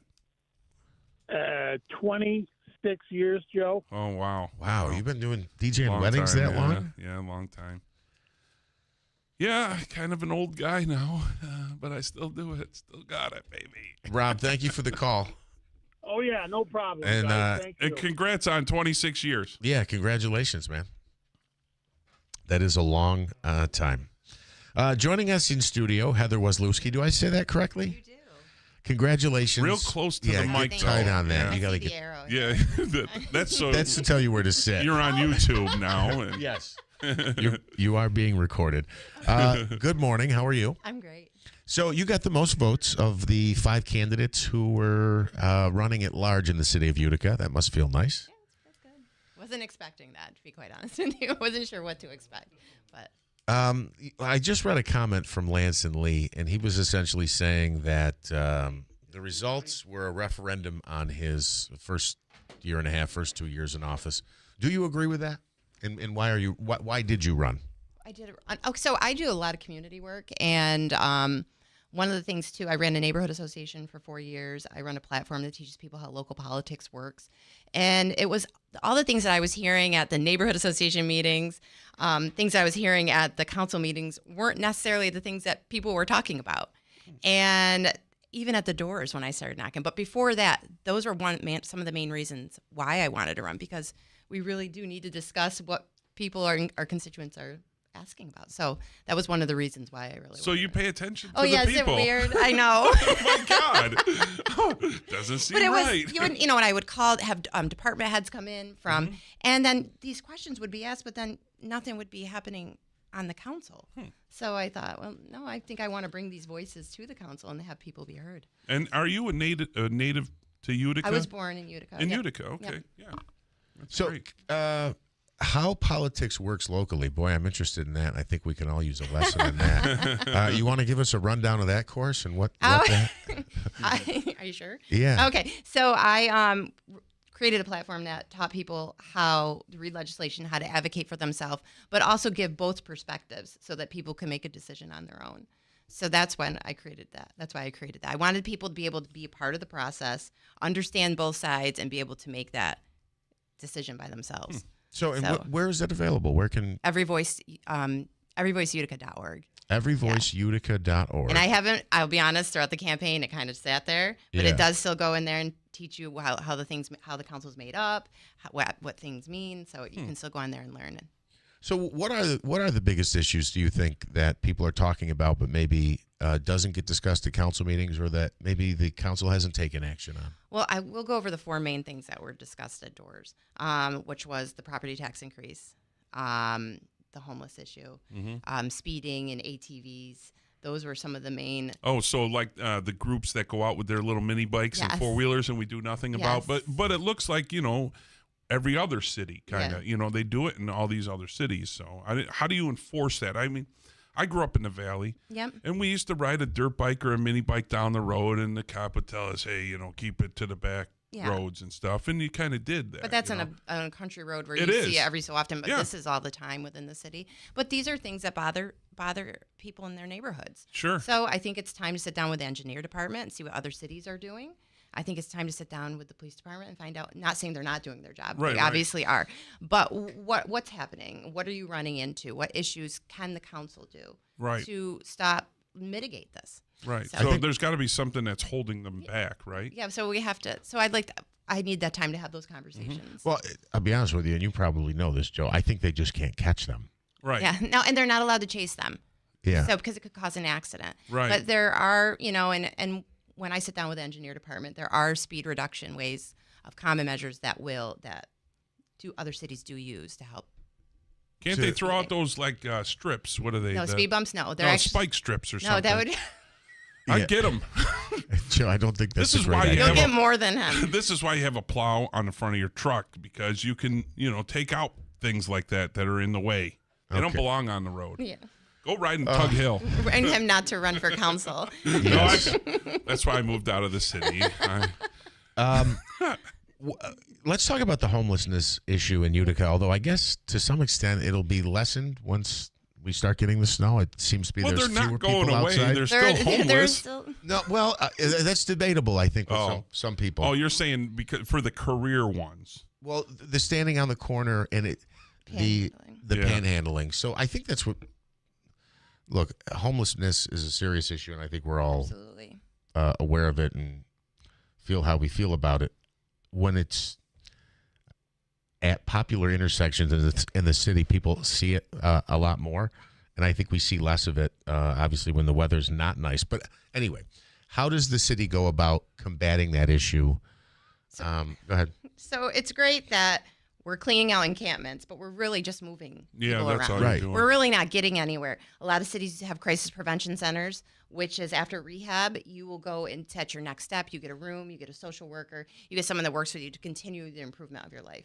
What we're getting is, people go to rehab, they're back out on the streets again, back in the same situation again. So a lot of cities have crisis prevention centers. And I think that's something that, I'm not saying we have to have it in Utica. Oneida County is a big county, but I think it's a measure, something we need to discuss between our administration and our county exec. How do we start taking those next steps? Because right now it's just going to be a continued cycle until that happens. So there are some services available, though, for those who are homeless. Go ahead. Now, I don't know how well they're working. I feel like everybody's very siloed right now. Yeah. I think we need to figure out how do we make this work together with all the organizations, not just one doing this, handing out food, and the other one's offering maybe some kind of health service. I think there needs to be a way that we're putting them all together. I'm drawing a circle on the table. I'm talking to you. You're fine. That's an So, Italian thing. I get it. But I think and that's something that needs to be discussed as well. Yeah. That I can't answer. We at have the to moment. figure out a way to help them get back to being a productive part of society. Yeah, and crisis prevention centers work in cities that do that. Yeah. And I think that's something that needs to be discussed. So that's where I'm at with that at the moment. What do you do with somebody who doesn't want to, I don't know if I want to use the word play by the rules. They don't want to get a job. They're not looking to be a productive member of society. I think there's a stigma that people think most people that are homeless are like that. Right. So I don't think they are it's at very all. few. And if those are the few that choose that, then I don't think there's really much we can do about that. Mm-hmm. But I think we have people that are homeless that are working full-time jobs that just don't make big enough salaries. Mm-hmm. We have people who are not mentally well that need that help to get better or be put somewhere to work on that. But when we say that, I think the stigma is that there's so many people that they want to be like that, and I don't necessarily believe. Yeah, no, and I don't think anybody wants to be in that situation. That's yeah, a state law thing. That's something that is beyond the council. Property taxes. I'm not surprised to hear that double-digit or near double-digit increases the last 2 years. How do you hope to fight that on the council? I hope to hold the line. I'm going to hold the line on it. Good. I went and knocked over 1,600 doors while I was knocking, and that was the number one thing people asked for. People just cannot afford another property tax increase. Don't forget, it doesn't just mess with your property. It's your apartment rent. Your rent goes up. Your lease goes up for businesses.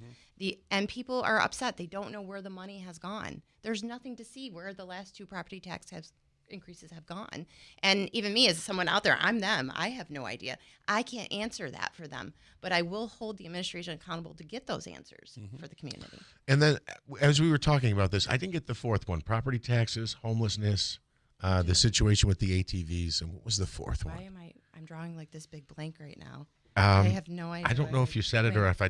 Maybe you just made up for. No, I didn't. It was Oh, you I sent a mailer out with all of them on there. I know I you did know it. what? Is it on this no, one? that's a palm card. That's old. Oh. I'm drawing like a complete So, blank right now. being that I'm not in the city, the ATV thing is huge. Okay. I would thought that the Tuesday night car rallies are worse. So but there's different sections of the city. You know, East Utica, West Utica, South, North, Cornhill. Every one of them have their own concerns. Oh. So I can't say ATVs were a big one in certain areas, but like East Utica and North Utica. Okay. Speeding and ATVs. I would go to the door thinking we're going to start with property tax increase. But some people are like, no, ATVs. We hate them. They're Really? loud. They're Yeah. all over. They're reckless. So. Well, I know when I lived in Deerfield, it was kind of a problem where I was that they used the old Broad Acres as a racetrack, and they would actually rent U-Hauls, load their equipment in, and bring it up there and just go crazy all day long. So yeah, I get it. It was a nightmare at times, but yeah. I think so. But North Utica is very close to Deerfield, and Yeah, but there's no and Schuyler. There's no sidewalks. A lot of roads have a lot of speeding on there, and I knock doors there too. So every time I was checking my bag because I'm going to get hit by a car, and I see families walking and going off to the grass because cars go so fast through the neighborhoods. It's not acceptable. No, but I would like to figure out ways to. That whole intersection of North Utica by Franco's is like the nightmare because you can't pull into that Franco's parking lot without worrying about somebody ramming you from behind. It's funny you say that. Someone mentioned that to me. They actually called me up. It's awful there. And talked about that. Maybe put a roundabout there. I don't know. I think that will cause another whole. How come North Utica doesn't have a roundabout?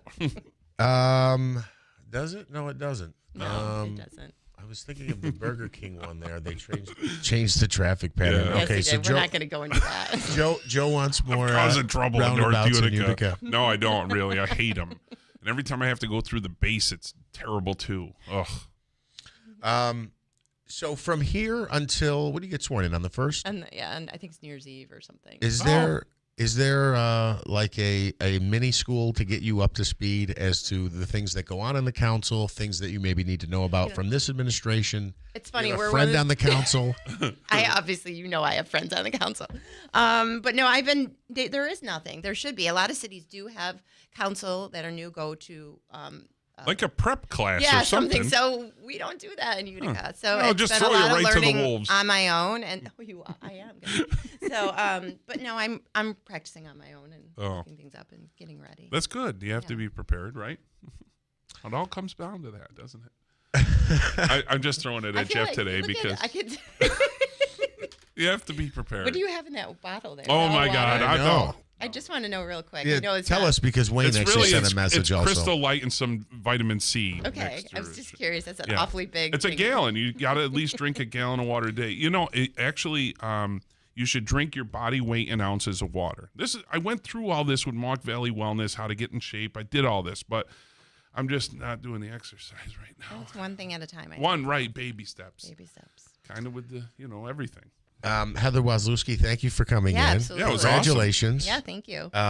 Let's see. Is this one more question before we go? Do I have time? Okay, this is from the city controller, Bill Morehouse. The last 2 tax increases went to pay the bills. Everything's gone up: retirement, health insurance, supplies, salaries. When the people are our main source of revenue, you're going to get drastic tax increases. He suggests new lines of revenue, that there's an opportunity there for new lines of revenue. Okay, that's from Controller Bill Morehouse. Bill. Appreciate it. Heather, thank you for coming in to join us. You'll be taking your seat on the Common Council in the new year in 2026. Smitty, can we go till 20 here? 5920. Thank you very much. Coming up at the top of the hour, a news update, local and national. We'll check your forecast as well. There's a weather advisory in place this evening. It's First News Keeler in the morning on WIBX, 950 AM and 92.3 FM. Some firsts you'd like to leave in the rearview mirror. Other firsts are life-changing. 90 years ago, Nokian tires changed driving with our first, the invention of the winter tire. Today, we're still the leader in winter driving with more than 100 patents and 200 days of testing in the Arctic every year. Winter is our first love. Make winter safety your first priority. Nokian tires. First things first. Visit Tolman's Tire and Auto Repair in Utica, Yorkville, Rome, and Herkimer, or online at tolmanstire.com. From the Stanley Theater Studio, WIBX Utica. The shutdown may finally end this week. I'm Dave Anthony, Fox News. The goal is to get the government open, give people the certainty they need with the upcoming holidays. That's what Republican Senator John Barrasso told Fox after a late-night vote that finally broke a filibuster, upsetting progressives like Senator Bernie Sanders. 8 Democrats voted with the Republicans to allow them to go forward on this continuing resolution. And to my mind, this was a very, very bad vote. Because Democrats did not get the extension of expiring Obamacare tax credits they demanded. The move would reopen the government under a deal which includes spending enough money to keep the government running until the end of January. It would fund SNAP benefits. Federal workers would get their back pay, and the Senate would have a vote next month on whether or not to refund Obamacare subsidies. Fox's Mark Meredith at the White House. It's not exactly clear when the Senate and House will vote on that funding. Another 1,500 plus flights canceled today, 1,200 more delays related to the shutdown. Transportation Secretary Sean Duffy tells Fox. More controllers aren't coming to work day by day, the further they go without a paycheck. Some flight problems, though, are weather-related with snow in the Chicago area up to Michigan. We're just getting word of more U.S. military strikes off the South American coast. Secretary of War Pete Hegseth posted on X they took out 2 more boats. He wrote were trafficking illegal drugs, killing 6 people Hegseth calls narco-terrorists. 2 Major League Baseball pitchers have been indicted on fraud and bribery charges, accused in another sports betting scheme. Luis Ortiz is due in court today. Emmanuel Clase is not in custody yet. Both played for the Cleveland Guardians. The FBI and federal prosecutors alleging that the two would plan to throw things like a certain type of pitch or a ball instead of a strike ahead of time. Then they and their friends would place bets on it. The players would also allegedly sometimes get paid by other people to throw a specific pitch. Fox's Greg Thompson. President Trump issued 77 pardons last night related to the 2020 election, including his former attorney, Rudy Giuliani. America's listening to Fox News. The holidays mean more travel, more shopping, more time online, and more personal info in more places that could expose you more to identity theft. But LifeLock monitors millions of data points per second. If your identity is stolen, our US-based restoration specialists will fix it, guaranteed, or your money back. Don't face drained accounts, fraudulent loans, or financial losses alone. Get more holiday fun and less holiday worry with LifeLock. Save up to 40% your first year with promo code NEWS. Visit lifelock.com. Terms apply. This month, Pure Talk is supporting Canines for Warriors, a terrific organization that trains rescue dogs and then pairs them up with combat vets struggling with PTSD. This is why I switched to Pure Talk. Sure, I like the unlimited talk, text, and plenty of 5G data for just $25 a month, and you will too. But you will love being in business with a company that shares your values. Dial pound 250, say micro, and switch to an American wireless company that actually stands for something. Pure Talk. Israel has gotten back more remains from Hamas. The body of somebody killed long before the October 7th, 2023 terror attack that triggered the deadly destructive war in Gaza. Lieutenant Hadar Golden was killed in an ambush by Hamas in 2014. His body held in Gaza since then. Over the weekend, Hamas returned his remains as part of the ceasefire deal that brought an end to 2 years of war. Hamas has returned all 20 hostages who were still alive when the deal took effect, but 4 of the 28 bodies they were holding remain in Gaza. This as President Trump's aide and son-in-law Jared Kushner meets Israeli Prime Minister Benjamin Netanyahu. They've been discussing the next phase of the Gaza ceasefire. Jonathan Savage, Fox News. On Wall Street, stocks could rebound from last week's selling. Futures are up big as President Trump suggests he may give most Americans money. In a Truth Social post, the president said people that are against the tariffs are fools. He also said the U.S. is taking in trillions of dollars and that a dividend of at least $2,000 a person, not including high-income people, will be paid to everyone. But the Supreme Court is considering a legal challenge to the tariffs brought on by a group of businesses. And the majority on the High Court appears to be leaning towards declaring the tariffs illegal, with Chief Justice John Roberts saying the tariffs are taxes, and the power to impose taxes has always been with Congress, not the executive branch. In Washington, Jill Nato, Fox News. Yesterday, the president became the first since Jimmy Carter in 1978 to go to an NFL regular season game. Let's see what happens. On 4th down, Mariota throws to He was even part of the Fox broadcast. Samuel. Now your ratings have gone up because there's hope. But despite that Commanders TD, Washington lost the game to Detroit 44-22. I'm Dave Anthony, and this is Fox News. From the Stanley Theater Studio, WIBX Utica, Rome. W295EI. WIBX 950 and 92.3 FM. Celebrating 100 years. Mostly cloudy skies, 33 degrees. Good morning. I'm Jeff Manaski, WIBX 950 AM and 92.3 FM News Time 8:05. This news update is brought to you by the new destination Kia of Utica on Commercial Drive in Yorkville. An investigation continues after a missing person was found deceased in Morris this weekend. Police say the victim, who is from Morris, was discovered dead on Saturday along County Route 49. Police have not released the victim's name or a possible cause of death. An off-duty officer from Onondaga Community College recovering after being shot outside of a nightclub this weekend. Police say the officer was shot in the leg early yesterday morning outside of McAven's Pub on Fayette Street. Police have not released details as to what led up to the shooting, and thus far no arrests have been made. Some rallies were held across New York this weekend regarding SNAP benefits and the ongoing government shutdown. The uncertainty over those benefits was the focus of a demonstration held in Albany this weekend. It was called Fight Back, Hands Off of Our Food Stamps Rally. Organizers say the protest was aimed at bringing awareness to those who are still waiting for their benefits. A food drive was also held as a part of that event here locally in Oneida County. Some people were at the Oneida County office building over the weekend. Issues with the SNAP cards, saying there was a pending balance and they were unable to use them. It is unclear if that was resolved before the weekend came to an end. We are hearing reports today that we could be nearing an end to the government shutdown. Flight disruptions continue across the U.S. as the shutdown drags on. The FAA has been cutting flights since Friday due to staff shortages, with Sunday seeing over 3,200 cancellations and 10,000 delays. This morning has brought more than 1,400 cancellations and 700 delays, with Chicago, Atlanta, and New York among the hardest hit. And we talked about it last hour.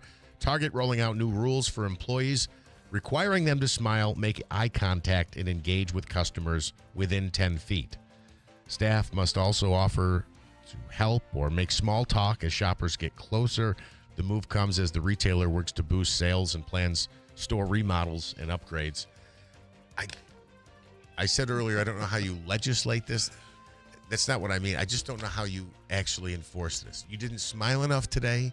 That customer was 11 feet away, not 9 feet away. I prefer the Cadbury over the Hershey, sir.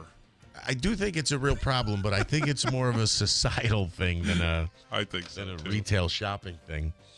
Well, I don't. Why can't we all be personable like Joe Lowe? Right. I mean, just be happy. I mean, there's worse things. You could be 6 feet in the ground, for God's sakes. Joe, I woke up today. I saw the snow on the grill. It didn't upset me. It excited me to wake up and come in here today. Joe, I feel like if you worked at Target, they would say less chatting with the customers. Exactly. I mean, less chatting. There was a thing where I would have the sale already done. You know, I would sell it. Gone. And then an hour and a half later, I'm still talking to the people because you know what? They might come in as a customer, but they're going to leave as my friend. Joe Lode, ladies and gentlemen.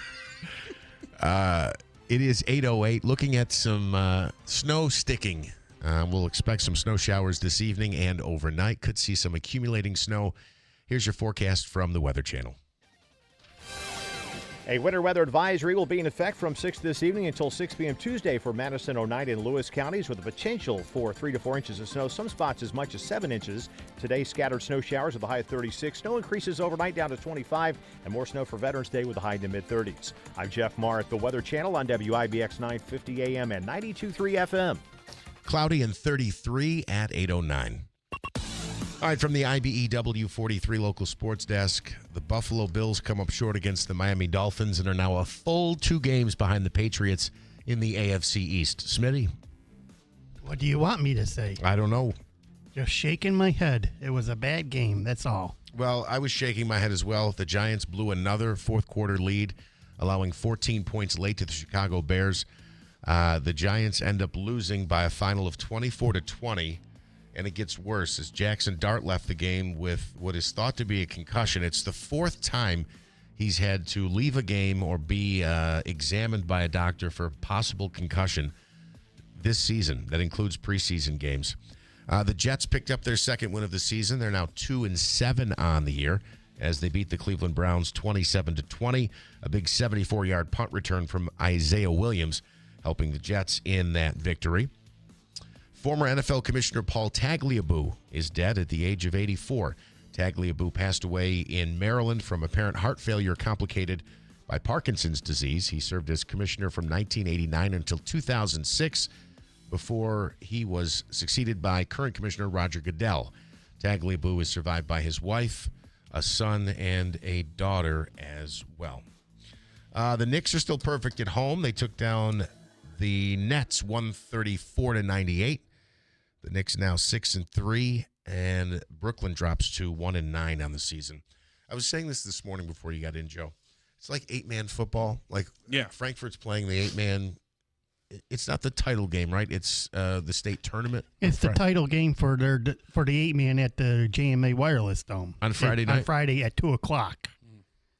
So they play 8-man football, but essentially the rules are the same. You just play with 8 guys, right? Instead of the normal 11. Yep. So what I was saying was, for the Giants, I feel like what they need to do is they play the same game, but only play 3 quarters instead of 4.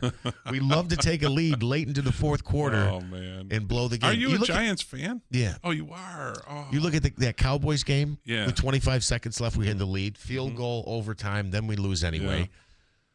We got lucky in that one, though. I don't know if you got lucky. We're just really bad.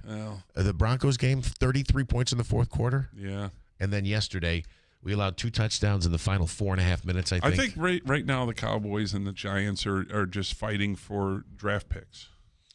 And the Cowboys have the Raiders this coming week coming up. I know. We'll probably lose. I'm not getting my hopes up this year at all on any of this. Yeah, no, you shouldn't. So the Cowboys. So Frankfurt Schuyler is playing for the Section 3 8-man championship game on Friday at 2:00. They will be facing Morrisville Eaton. Morrisville Eaton, 2:00. And then you said Friday. also the Spartans are in. New Hartford is in, and Whitesboro. Oh, Whitesboro is in. Okay, and I was waiting to hear going to be that. playing Lowellville. 429ers out there in Dolgeville. Dolgeville's going to be playing Lowellville. Lowellville, okay.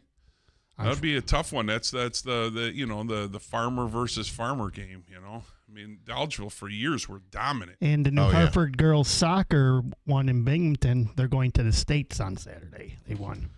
Well, good luck to all the local teams. This area is stacked with great athletes and good teams for fall, spring, and winter sports. Yeah, you said it, Uncle Smitty.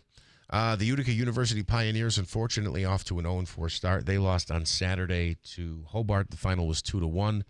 The Comets fell over the weekend. They're at the Adirondack Bank Center tomorrow night. Is that right, Davey? Yeah, special Veterans Day drop off of the puck at 5. They're playing Syracuse. Yes. First time Syracuse has come into the area this season. Tomorrow is, as you mentioned, unfortunately, Colgate basketball opened up their season on Friday against Northeastern. They lost a heartbreaker 66-68, and the football team lost on Saturday too. So did you go? No, I'm going this Saturday to the game. They're playing Lafayette. I think they're They're ranked 4th. So it's senior day for the Red Raiders. Thank you, Smitty. It is First News Keeler in the morning on WIBX 9. Go ahead, what? No. WIBX 950 AM, 92.3 FM. My name is Mark Fry. I'm the Director of Thoracic Surgery here at Mohawk Valley Health System. I'm a board-certified thoracic surgeon specializing in robotic thoracic surgery. Thoracic surgery encompasses most of the issues that occur in the chest, things like lung cancer, esophageal cancer. We've implemented a multidisciplinary approach to thoracic oncology, which has never been available here in the Mohawk Valley. Patients really benefit from treatment in a multidisciplinary team with a number of specialties all coming together to provide the cutting-edge, high-quality care that the patients of Mohawk Valley deserve. The lung cancer screening program here at MVHS identifies people who may be at high risk for lung cancer.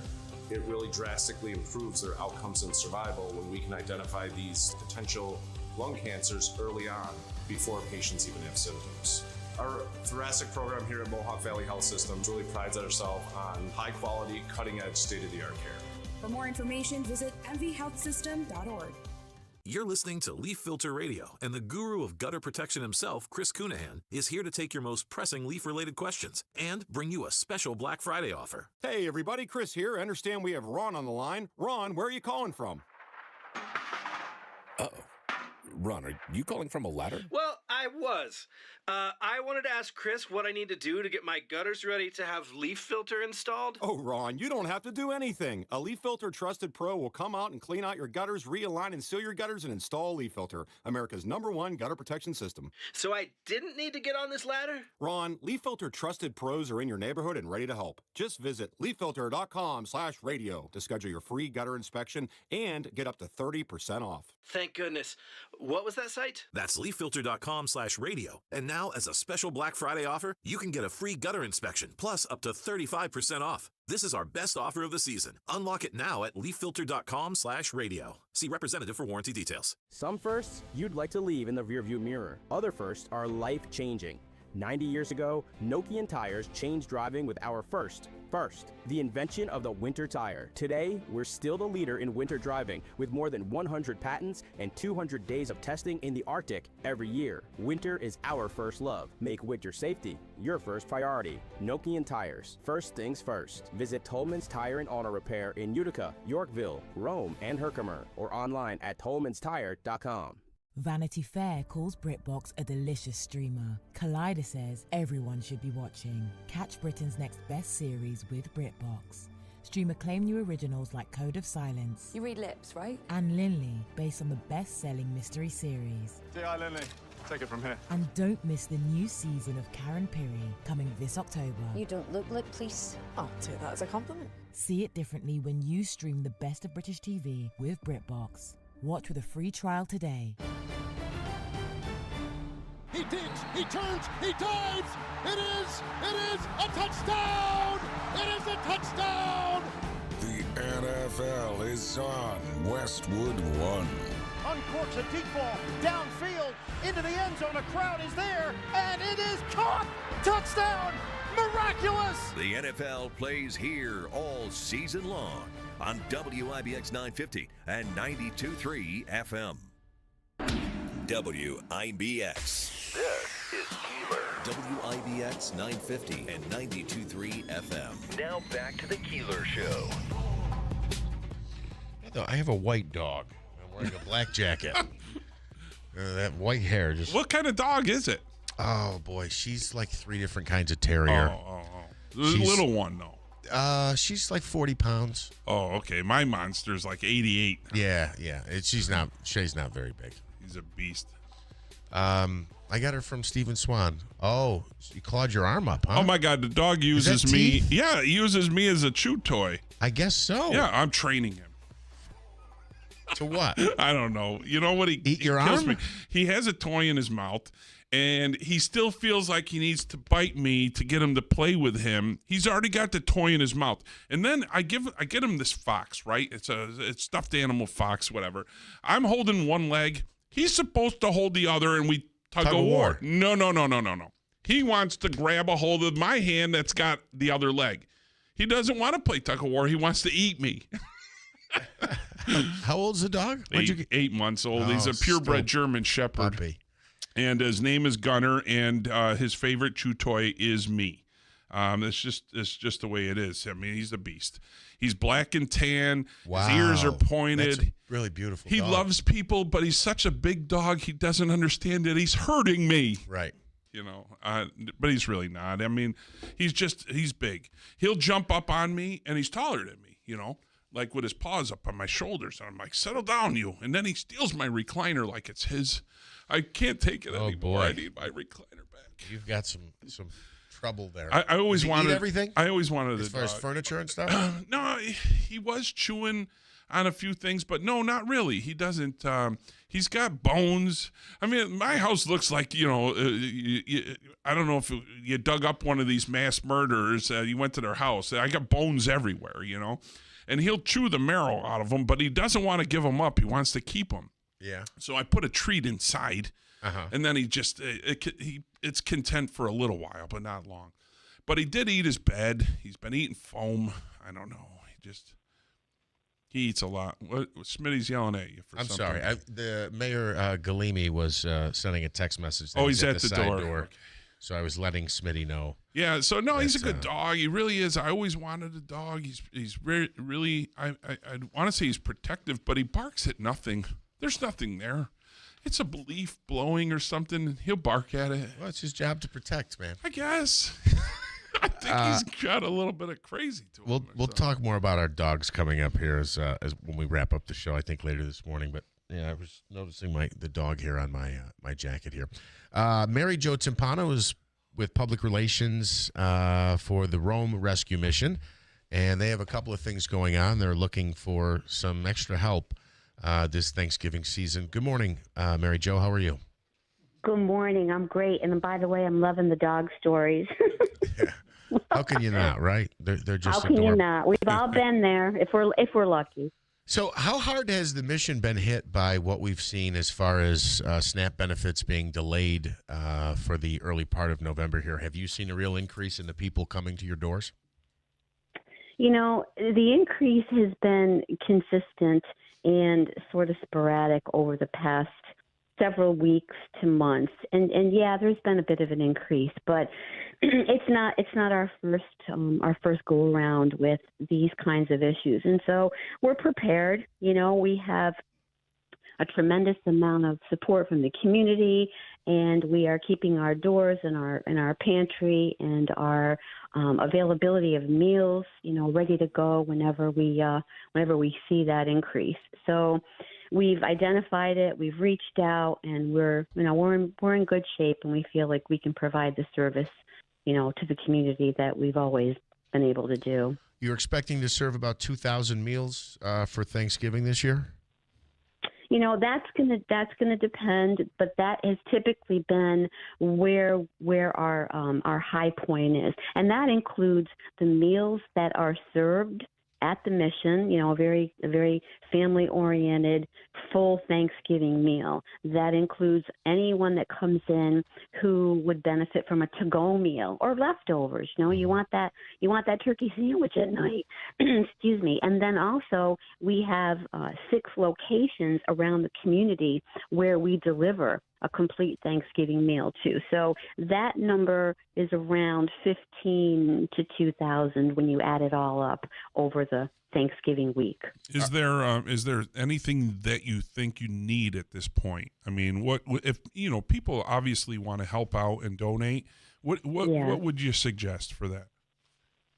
So what the immediate need, of course, you know, for Thanksgiving is all the sides. You know, people come in with turkeys and vouchers for turkeys and turkey drives and all kinds of wonderful things like that. And where we tend to fall a bit short, particularly now that we're filling up, food baskets, is the sides: potatoes, stuffing, gravy, yams, canned vegetables, shredded cheeses, any and all desserts.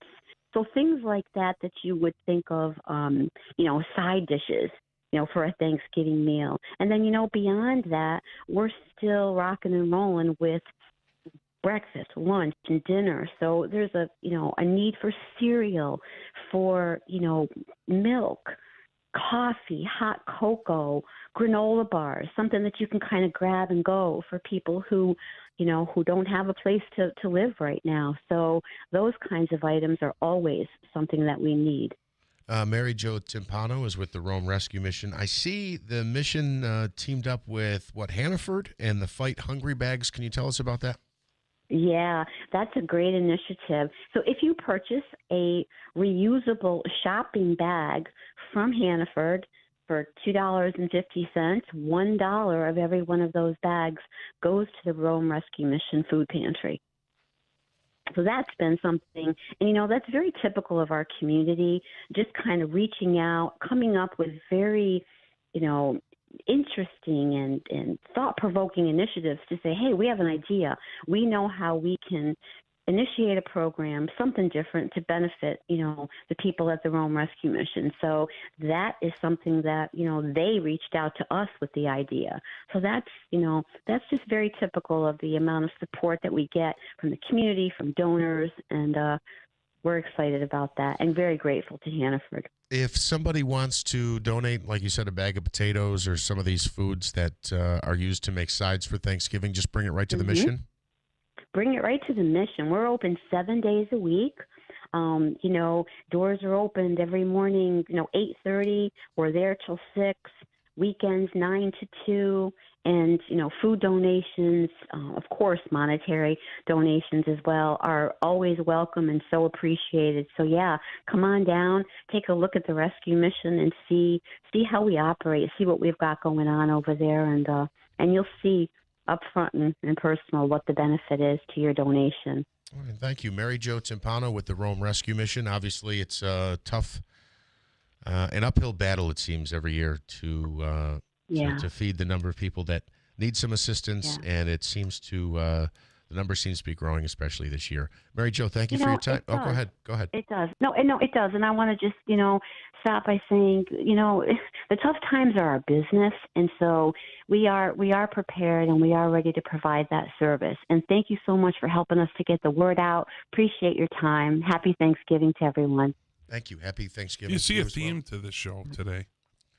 Oh, yeah? Prepared, yeah. Yes. We started with your prepper conversation earlier this look morning. At the mayor's here, and he's prepared with all kinds of... He's making sure we're prepared, too. This is like a PowerPoint here, but he just printed up the pages. Yeah. It's actually the applications for New York Forward and DRI. They were just submitted Friday, and they're to be released this week kind of publicly, the final apps, and I figured I'd bring them here since I'm here, right? Well, thank you. I'm glad that you did. Mayor Galeem is in studio. Yes, Mayor Galeem. So it is Galeem. So I got to say, though, I was at the UU game the other day, and the announcer said Galeem, and people were kidding? They were like, dude, people are actually not pronouncing your name correctly anymore because of all these videos. I'm like, I know, we got to fix it. So. Oh, that is funny. Yeah. We'll take a quick time out. We'll come back. Yeah. The mayor is in studio. We've got a lot to talk about. It's First News Keeler in the morning on WIBX. In life, we're often faced with difficult decisions. When it comes to caring for our loved one, the choice can be overwhelming. But amidst the uncertainties, there is one decision that stands out as an act of profound love and gratitude: choosing hospice care. Hospice care isn't just about medical support. It's about honoring the journey of those who've given their all to their families. It's about providing comfort, dignity, and peace in their final days, surrounded by loved ones. Choosing hospice is a way to give back to someone who has selflessly given their life to others. At Hospice and Palliative Care, we understand the weight of this choice. Our compassionate team is here to guide you through every step of the journey, providing personalized care that respects the individuality and dignity of your loved one. When it's time to say goodbye, choose hospice care. Choose love. Choose Hospice and Palliative Care, serving Oneida, Herkimer, and Eastern Madison counties. Visit our website, hospicecareinc.org, or call 315-735-6484. When you need us most.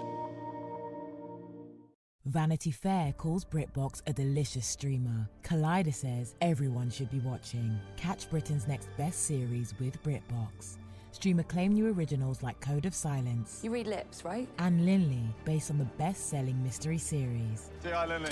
Take it from here. And don't miss the new season of Karen Piri, coming this October. You don't look like police. I'll take that as a compliment. See it differently when you stream the best of British TV with BritBox. Watch with a free trial today. Mattress Express's legendary Thanksgiving night sale is on 5 p.m. to 10 p.m. Thanksgiving night only. Take your pick. A $1,500 prepaid Visa card, a massage chair, or a 100-inch TV. Thanksgiving night only. All staff working voluntarily.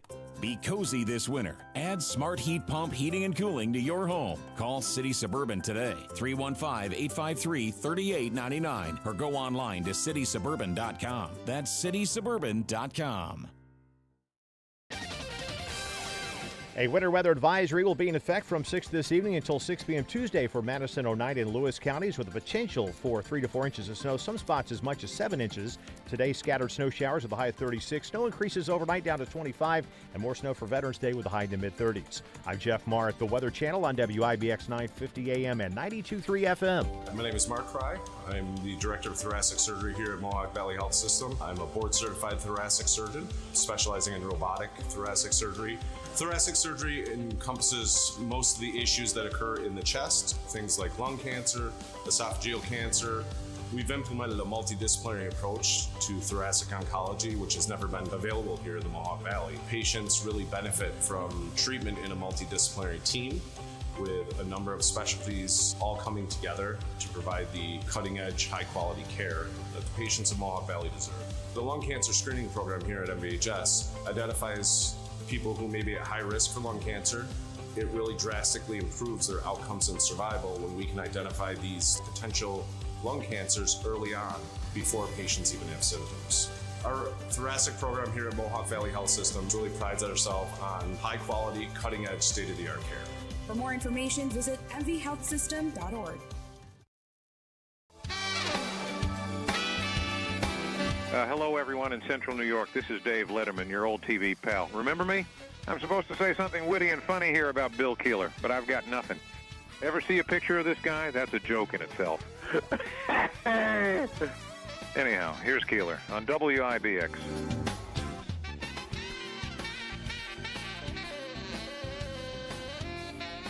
All right, it is First News Keeler in the morning, WIBX 950 AM 92.3 FM. Utica Mayor Michael Galimi is in studio. Was that the cut music from Dude Perfect? That right there? Yeah, it sounded like it. It's in the background. From the Late Show. Oh, okay. I heard it like out of the corner of my ear, if you will. And my son's always watching that show. Yeah. Well, you heard the horn playing, right? Yes. Yeah. That's, yeah. All right. As you were saying, I'm sorry. I was just welcoming you in this morning. Thank you. We have a lot of things snowy to talk morning. about. Our first snowy morning. It's going to be worse tomorrow. Actually, I'm glad you mentioned that because I did want to remind everybody one more time. There wasn't much here. No, it was like a dusting. We're going to get an inch tonight, though, Furby. Yeah. No, well, it says winter weather advisory. According to this from the National Weather Service, we could get 3 to 7. I think that's the region. If you look at Wonderground for Utica, it's an inch tonight and then like a half an inch the next day. Okay. Well, I hope you're right. I am too. Really hope you're right. Because there's still a lot of leaves down. So. Yeah, and you know what that does? Clogs up them sewers. Yeah. Then we got Paul Buckley yelling about cleaning up the sewers in front of your house, you know? Yeah. So, and actually, Buck checked in this morning. He wanted to say good morning to everybody. We have a lot to talk to you about. First, so let's get down to it. Yeah. Real quick on this, you have a bit of a change. I think it's effective today. Your chief of staff. Yes. Mike Gentile, who's been in here many times, obviously talking Little League. He was running for county board, was your chief of staff. There's been a bit of a change. Is there anything you can tell us about that? So I'll just point blank. This was planned before the election. Mike Gentile was part of that conversation. He was offered some other positions within the city that would be really excellent for his strengths, and I really wanted to see him continue, but he decided to move on. So this wasn't a situation where something happened and you decided to change course. You say this was planned for a few weeks? Yeah, prior to the election. And the reason I did it that way is I didn't want it to be a win or lose type of situation.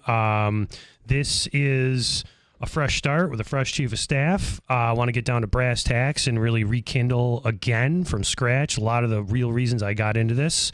And in working with Mike, he has a wealth of knowledge and experience within the city, and that's why a couple other positions were offered, but he decided to move on. The new guy, he's got some experience. What, Stefanik? Yeah, he was a constituent liaison, right? So this is a staffer, okay? Sean Moore is his name. Sean Moore. Typically, staffers aren't even discussed on the radio, right? They're behind the scenes. All of the core competencies he has within experience they revolve around constituent liaison work. You can transition that into the 1,000 calls a day we get 100% because that's what we need. We need that professional front office. But on the back office, too, it's that organizational skill set to organize all of the efforts and make sure we're on track and keeping me informed because he will be the chief of staff on things that go to plan like these DRI and New York Forward apps. There's a lot of moving parts, and I can't wait to work with him. Who does this and identifies these things? So New York Forward and DRI are basically put out like, okay, we're doing new applications from New York State, and then we have a certain amount of time to apply. We've had, this is for those who aren't familiar, Downtown Revitalization Initiative, and New York Forward's one that we have not applied for in Utica prior. And these are essentially how New York State now disperses economic development funds. Correct. It's one of the major ways they do. And specific to New York Forward, for example, if you look at the community characteristics, include villages, hamlets, and neighborhood centers nested within a larger municipality. Now, when I campaigned, I said, listen, as much as we're going to not stop on the momentum downtown, Utica is bigger than its downtown. We have to focus on a vision that literally knits all of the different neighborhoods, all of the different mixed-use areas, all of the different business districts together into one large municipal center. One big thing working together, right? That's where these applications are coming from, that overall vision. We started with Chris Lawrence as the deputy director coming back to the city, and Laura Cohen as our director of community development under Brian Thomas. We got immediately into it in February and said, let's put together neighborhood vision decks. We did a business development deck for Uptown District, for Varick, for North Utica, for the Harbor District, for downtown, for Bag Square East, for Bag Square West, where it was everything from zoning, all the property owners, all the stakeholders, the placer AI statistics, car counts, walking counts. We inventoried all the infrastructure, looked at what happened, and we started then talking to business owners, property owners, and people who were interested in investing. We took that vision and we said, listen, Uptown District has never really been addressed kind of at that municipal level like this. We talked to the state and said, we're going to apply. They said, you know what? It makes perfect sense because guess what? That is a neighborhood center nested within a larger municipality. And we put this application together based on the fact that there's countless businesses. You have Murnane, Donovan Stadium. You have the 5-8-12 interchange. A lot of people forget about that, right? Yeah, it's big. It's huge. Uptown is truly our second downtown, if you will. And this application may be busier than downtown. Well, and here's the thing. Yeah, it's a bunch of single floor and 2-floor buildings. Yeah. Right? But it's a very dense business and residential district that absolutely deserves an application like this. And we worked with the stakeholders, the residential, stakeholders. We had community meetings. We had one on the other side a couple weeks ago. And it's got 3 components: residential rehab, business catalyst funds, anchor projects, right? But then also municipal infrastructure. We want to make sure in part of these applications we address the street lighting, the sidewalks, the walkability, the multimodal connectivity, all the things that you would want to see in a neighborhood like that. So you hope to get this funding, and then you'll figure out how to best use it? Or does this plan say, this works if we similar get the to money, DRI. If awarded, what happens is the state works with the local municipality to create a local planning committee. That planning committee assesses all the anchor projects. We get the final projects together because they do have to have stakeholder buy-in. They need to be shovel ready. They need to be, if there's financing needed, they need to be there so that if this is awarded, they know the projects can happen. If the projects are selected, they know they're going to actually succeed, right? So these types of applications are 6-month to 2-year timeline type of situation, right?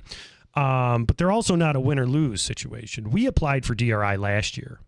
It was the first time anyone had applied for DRI for a second round because we already won it once prior. Yeah. The state encouraged us to do it. I thought it was a long shot. They're like, listen, do it anyways. And we put our best foot forward in that application, right? We weren't awarded it last year, but you know what happened? They called us after and they said, Mayor, your application was great. Can we do a bus tour of the application? We did award DRI last year to another community who had not received it yet, but we want to see this. And then the state came in and said, listen, we can't promise anything, but this is what we really thought was transformative. You should be applying for these projects that were within your DRI application for CFAs. Off-cycle funding, smaller grants so that you could still be a catalyst and assist the actual residential infrastructure or business development that you've pitched in this DRI application. So these are really vision decks that socialize at the state level the future and potential of Utica, New York. That's why we've done so much public outreach on these. These are things the council people could be walking around with saying, this is our vision and this is what we're working towards. So give me an idea of an anchor project that's a part of this application. All right, so there's a kind of a city idea that has buy-in from a stakeholder, right? Okay. Where one of the anchor projects, if you flip to it, it's called the Arboretum at Sunset. It's really cool, right? Phase 1. Now, years ago I talked about this on this show, actually. There's an Arboretum in Austin, Texas, where it's this grove of trees. Now, the Arboretum, I used to hang out in Texas. It was kind of commercial. It was kind of like Consumer Square, right? Our vision for this, however, is an arboretum that would truly be a dense urban kind of tree grove with, as you can see in this visual, public facilities within it. Picture being at Donovan Stadium, watching a Blue Sox game, and you want to walk to Genesee Street. Now you're walking through a tree-lined grove from there to Genesee Street. But along the way, there's plots of land in this arboretum that are slated for agile development. So picture, I don't know, I'm just throwing things out there, like a Garage Shoes. Picture, something like a Twin Orchards, right? That type of business development that could take place within this. Now, these things are projects that are in here as anchor projects because we already talked to the actual stakeholders, right? King Cole Plaza upgrades. Not only are some of those upgrades for the businesses that are there so they can expand, but everyone talks about the fact that we've lost our continuity with the scenic and historic district, right? We would like to, as part of this application, as a combination of working with the property owners, but also municipal infrastructure, see that scenic and historic district in that continuity. Like think of a Pittsford, New York, right? Right. That's what South Utica, when you drive through South Utica, should start looking like. This application could do that. Right. Public art along Boilermaker Route. Now that's a small one, right? But think about what the Boilermaker brings, right? Uptown Plaza property improvements. We also have a recreation hub at Murnane Field. Yeah, the county just made a major investment in the new turf. Right. Okay. We would like to see in this application supporting that sports strength in South Utica that we all grew up with and kids can still go to, with the ADA compliant bathrooms, with the new concessions, so we could support things like, not only the Blue Sox, that collegiate league, which is awesome, right? But think about all the Proctor games that are there. Think about all the Adrian Post games, all the other stuff. Yes, exactly. So because I saw this, it was written on a chalkboard. I think I might have lost the page. All right, so I think some people would say, didn't the county just pour a ton of money into that new field? And why does the city now need to invest $3.5 million? Well, they didn't do enough. Into probably. that facility. They started it, but there needs to be Tore down the concessions. More. Yeah, tore down the concessions completely, and there aren't any. Is that right? The concessions are currently being run out of a food truck. Right. Okay. So I did see that. I've been to a few Blue Sox games. That building that was behind the grandstand is no longer there. Correct. And flattened. Okay, and that was blacktop. A part of this project? No, why did that need to be done? So it was actually condemned, and the county did need to tear it down. But this is a way where, not for anything, the county just made a major investment in that field. Yeah. And, did talk to me about it actually when they were doing it. They were like, hey, how do you feel about us putting a large investment into Murnane? Because you remember a couple years ago, there was talk about moving it completely. And I said, South Utica baseball, that's history right there. You can't move that. We should be doubling down on it. The county loved it. Obviously, they invested in it. It's beautiful.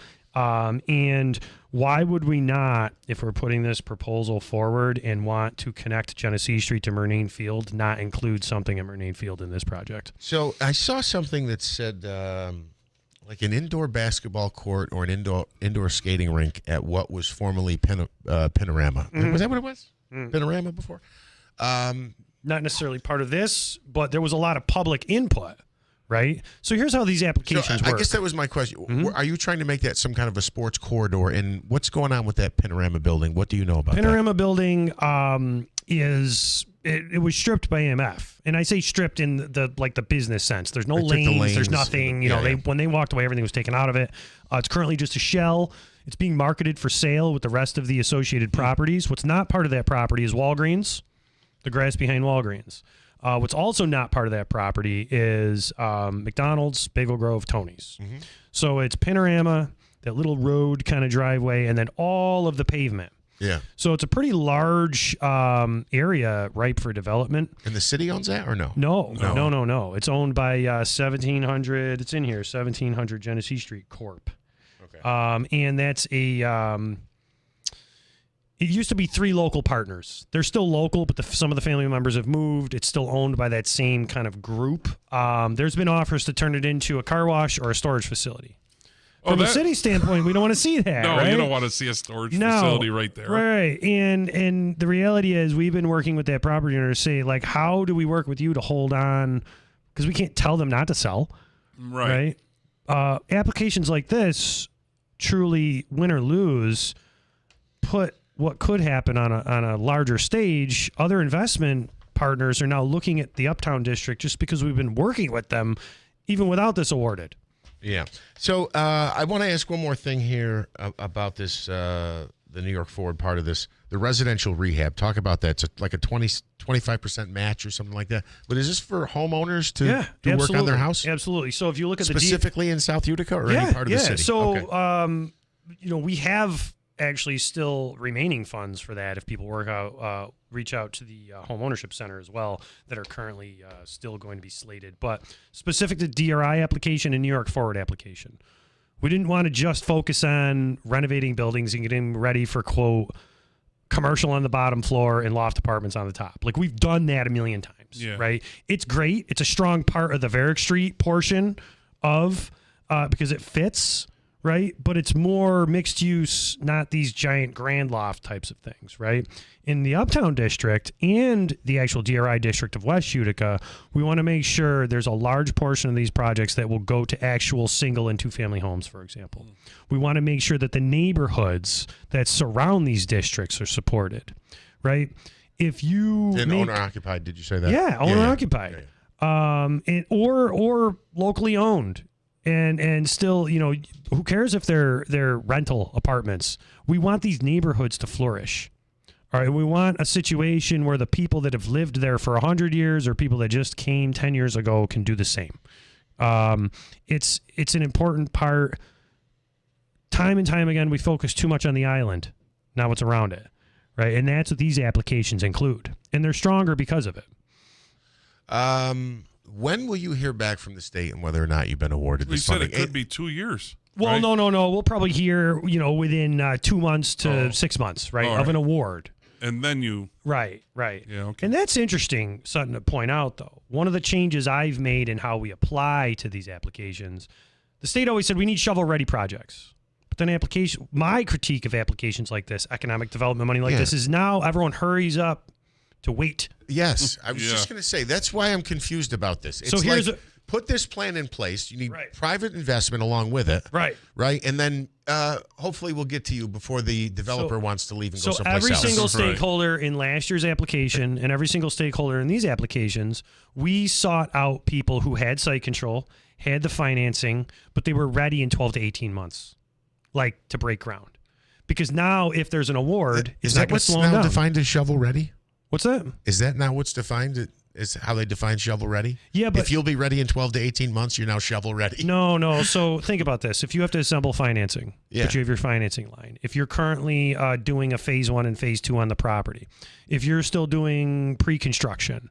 If you have or own a building and you're operating a restaurant, for example. Let's say your restaurant is going to, for example, need all new freezers and a new Ansel system, but it's good for the next 2 years, and you can get there.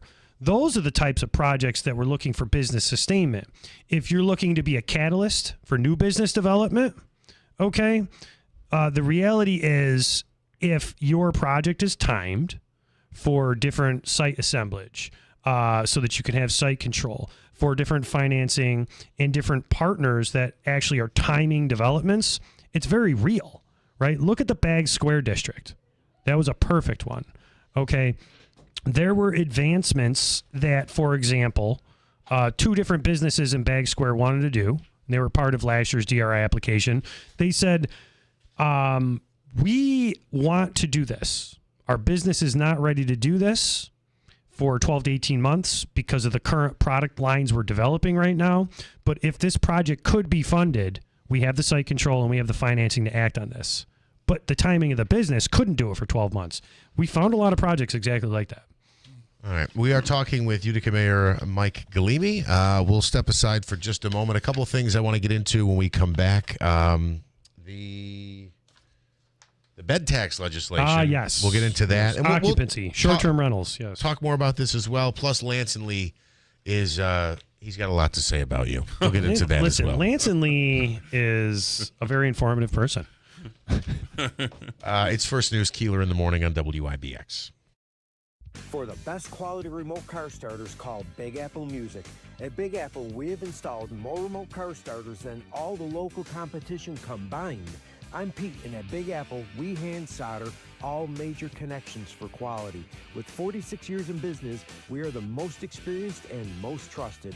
Get your remote car starter from Big Apple Music in New Hartford and call 315-732-4162. That's 315-732-4162. Some firsts you'd like to leave in the rearview mirror. Other firsts are life-changing.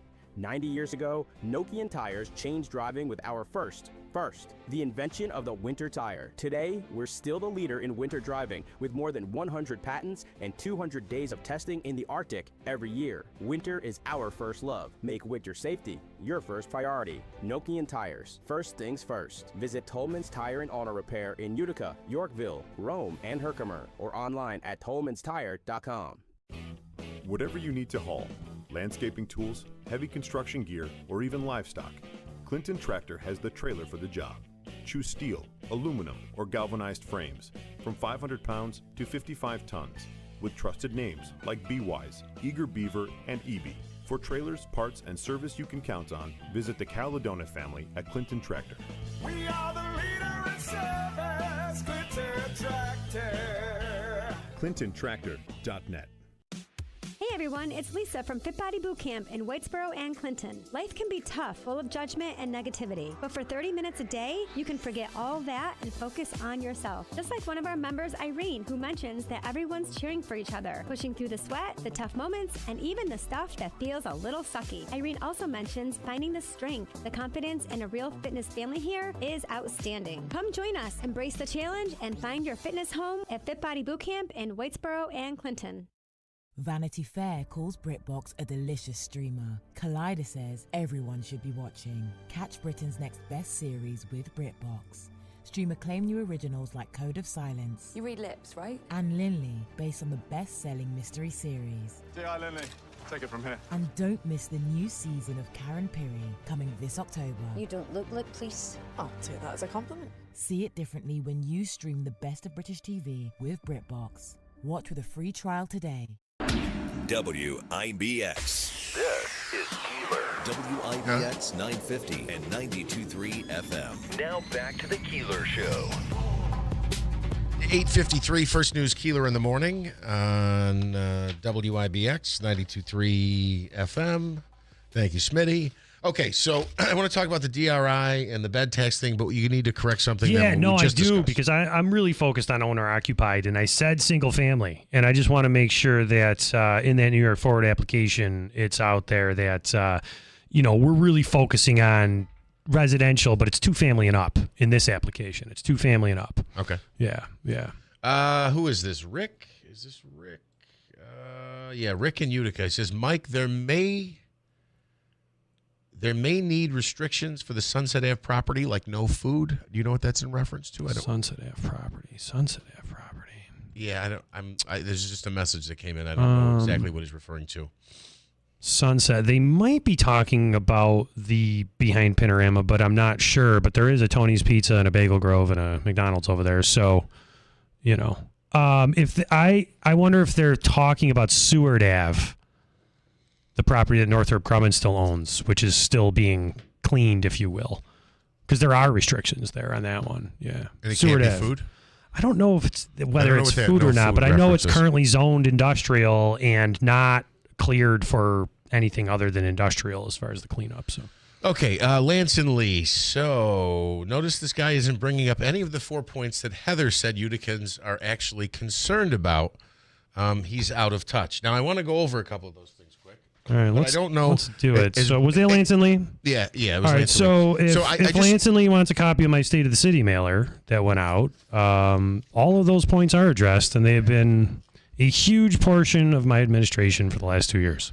So, I should say also that we kind of steered here. We opened with the change in the staff, and then we jumped into these applications. So I don't know that this was really an opportunity for you to just come on and talk about homelessness as an example, but I do want to ask you about that. Yes. What can the city do to have people who are not in intersections with signs essentially begging for money? It's not a good look, and I know I don't want to say every city, but a lot of cities deal with it. But obviously, it's not something anybody wants. So at any point in time, and we are doing this, people are going to try and hammer me online and say we're not doing it, that they obstruct traffic, get in the way of cars underway, or are seen harassing anyone. We absolutely do send police to take care of it. The reality is, this is why I did a lot of outreach on this. If someone wants to stand at the corner and someone wants to hand them a 50, that's a First Amendment protected right. We do have multiple pieces of legislation at the council level where the council's trying to figure out a better way to deal with that. We did think about having a certain distance from vehicles underway. But at this point, the best way to get people to stop standing at corners and getting in the way of traffic is to not give them money. Yeah. Yeah, absolutely. Okay, so we talked about the New York Forward. I want to go back to the funding for just 1 second. Talk about the DRI, the application that you put in briefly, and then I want to get into the bed tax. So DRI is really a large piece of West Utica. It is kind of not centered on the map, but it was discussed as kind of the greater brewery district, but it's also the Western Gateway District. Technical assistance from New York State, although some local people are like, that's not downtown. Why is it a DRI? They think it's a perfect map for DRI, so it's a strong application. Think about where Utica University is. Think about where Nexus is. Think about where the hospital now is. Think about West Utica. Look at those neighborhoods. Again, residential rehabilitation, business catalyst, city infrastructure, being able to put things like street lighting in between parking lots and Varick. Look at the catalyst we could provide on Oriskany Street. We could rebuild Oriskany Street and make it more multimodal and inviting to businesses. You've got Utica College. Everyone's driving from Utica College to Nexus and back over and over and over again. It's our Western Gateway District. Same thing with the connectivity between downtown, Varick Street, and the surrounding neighborhood. This is ripe for redevelopment and ripe for business catalyst funds, ripe for residential funds. It's a really strong district boundary. I wish we had more time. We have 2 minutes left here. Real quick on the bed tax, the occupancy tax. Yes. Explain what this, I guess this was given to the council and there's next steps. So this was started a while ago. This was actually in my budget proposal as a way to basically figure out how to still fund the city budget, but take pressure off the property taxpayers, right?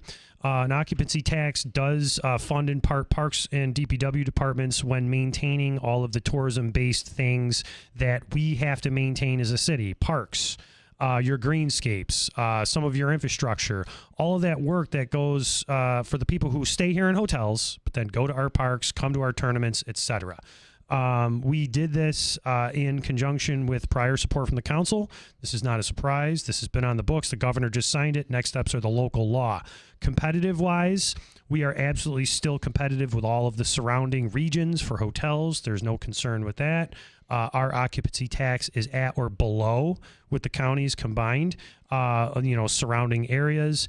And we look forward to the fact that this is me acting on a promise to the council that I'm going to try and find another revenue source that isn't just property tax. And we did. And we worked on it together, and we got it done. And theoretically, a big chunk of it would be paid for by people who don't live in this area. And that's the point. Right now, our local property taxpayers are paying for all that. So it would be 3%? 3%. 3%. So How in much total, county and city will be 8%. What's an estimate per year that the city of Utica would raise from this funding? Just based on what the county's bringing in, I'm thinking like somewhere between $600,000 and $800,000. I'm not sure yet. We're doing the numbers on that now that we're starting to catalog it all. The next steps of the local law, then the controller's office has to get involved and actually go and cite all the hotels and figure out how we're going to actually have it remitted. $600,000 to $800,000 a year. That's what I'm hoping. That sounds light, doesn't it? It sounds I light. thought it was more than that. But I like to, just be conservative about what I That's think's fine. coming. If it ends up 1.2, that would be great. That's Yeah. great, right? Mike, thanks for coming in. I appreciate it. Joe Load hit the road. I appreciate your time today, Joe. Have a great day. Mayor, we'll talk to you next time. Thank you so much. From the Stanley Theater Studio, WIBX Utica, Rome. W295EI. WIBX 950 and 92.3 FM. Celebrating 100 years. The stalemate is over in the Senate. I'm Dave Anthony, Fox News. After 8 Democrats joined Republicans last night voting to end a filibuster that blocked government funding, causing the shutdown now in day 41. Senator Jeanne Shaheen among the 8 and tells Fox, we're making sure that the people of America can get the food benefits that they need, that air traffic controllers can get paid, that federal workers are able to come back, the ones who were let go, that they get paid, that contractors get paid. Other Democrats are upset the funding bills that'll get votes this week to end the shutdown do not include an extension of Obamacare tax credits set to expire at year's end, but Shaheen says they did secure a vote on that. We are concerned about the health care costs rising significantly on millions of Americans. House and Senate votes this week would reopen government funding it through January, would also fund SNAP food assistance through next September. As the legal battle over that aid continues, a judge has blocked the Trump administration order that states to undo the steps they took to pay for food benefits. Air travel remains difficult. Sunday was the worst flying day in this country since the shutdown began. A nightmare combination, really, of FAA mandated flight reductions plus air traffic controller staffing shortages around the country. Here in Newark, for instance, you had a third of the flights that were canceled. You're talking about half of the flights delayed. Fox's Brian Yennis. The Newark, New Jersey airport, another 1,600 flights canceled today for 1,400 delays. Some of that weather-related snow in the Chicago area to northern Michigan. We heard from the Secretary of War, Pete Hegseth, this morning, taking out 2 more suspected drug boats off the South American coast. Secretary Hegseth, in a post on X, says the vessels hit were operated by designated terrorist organizations associated with illicit narcotic smuggling and had drugs on board. He says the strikes were in international waters in the eastern Pacific and that all 6 people on board the boats, 3 on each, were killed. It's now 76 people reported killed in airstrikes since this anti-narcotics campaign started September 2nd. Fox's Chris Foster. America's listening to Fox News. The holidays mean more travel, more shopping, more time online, and more personal info in more places that could expose you more to identity theft. But LifeLock monitors millions of data points per second. If your identity is stolen, our US-based restoration specialists will fix it, guaranteed, or your money back. Don't face drained accounts, fraudulent loans, or financial losses alone. Get more holiday fun and less holiday worry with LifeLock. Save up to 40% your first year with promo code NEWS. Visit lifelock.com. Terms apply. This month, Pure Talk is supporting Canines for Warriors, a terrific organization that trains rescue dogs and then pairs them up with combat vets struggling with PTSD. This is why I switched to Pure Talk. Sure, I like the unlimited talk, text, and plenty of 5G data for just $25 a month, and you will too.